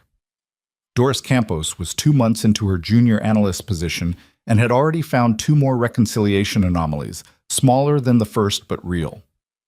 The board approved a second year of the program at the annual review. Carver voted against, with a written objection attached to the record. The objection was specific and detailed and not entirely wrong, and Vanessa kept a copy of it on her desk as a reminder that the people who were wrong about you were often right about something. The thing about Carver was that he genuinely believed what he said. He wasn't corrupt, wasn't self-interested in the simple way that made it easy to dismiss him. He believed in order, in protocol, in the established categories that assigned people their place and kept things predictable. He was wrong about what that cost. But he wasn't wrong that the cost of disrupting it was also real, that every exception created a question, that you couldn't build an organization entirely on the principle of looking past its own structure. What he couldn't see, what his version of order didn't have room for, was that the structure had already been making a different kind of exception for years. It had been accepting Doris Campos from the accounting work she could do. It had been accepting Ethan Walker from every room where his actual value was relevant. The exception wasn't the program. The program was the correction. Vanessa tried explaining this to him once at a board dinner, in the specific way you explain things to people you don't expect to convince but want to be honest with anyway. He listened. He said, "I understand the argument. I think the risk is different from how you're calculating it." They had a glass of wine and moved on, and the next board meeting was the same as the one before it, and that was probably how it was going to be for a while. She could live with that. On a Friday evening in the 13th month, Ethan picked up Lily from school and they went to the library. Different library this time, farther away, because Lily had decided the closer one's selection in her preferred section was inadequate, which was a judgment she'd arrived at through a process he didn't fully understand but respected on principle. She checked out 3 books and rated the selection a 4 out of 5, which was high for a first visit. On the bus home, she said, "Dad, what's your job now?" He looked at her. He'd explained it before, several times, in several different ways. But she had a habit of asking questions she already knew the answer to as a way of checking whether the answer was still the same. "I help make sure people understand each other," he said, "when they're working together and speaking different languages." "What kind of languages?" "All kinds. Words, and also the way people mean things, which isn't always the same as what they say." She thought about this with the seriousness she gave things that interested her. "That's like being a translator." "Kind of. But more?" "A little more," he said. She accepted this, looked out the window at the city going by. "Can I learn a language?" she said. "Which one?" She thought about it. "All of them," she said, "but one first." He looked at her. This small person with her library books and her 4 out of 5 ratings and her gap-toothed seriousness, and felt something that he'd learned in the past year to not try to name too precisely. It was too large for the words available, and it was fine that way. "We'll start with 1, he said, "and see where it goes." "Okay," she said, and opened the first book. The city moved around them, indifferent and enormous, full of rooms that Ethan Walker hadn't yet walked into, and languages that hadn't yet become his, and work that was still ahead in a shape he couldn't fully see. That was all right. He'd never needed to see the whole shape. He just needed to do the next thing, knock on the next door, learn the next word, show up to the next shift with his hands ready and his attention on the actual problem. The rest had a way of following from that, if you were honest about the work and patient about the outcome, and stubborn enough not to stop in the hallway when the room needed you to come inside. Some people spent their whole lives being told what they were worth by the rooms they'd been put in. A few of them knocked anyway. That was the whole story.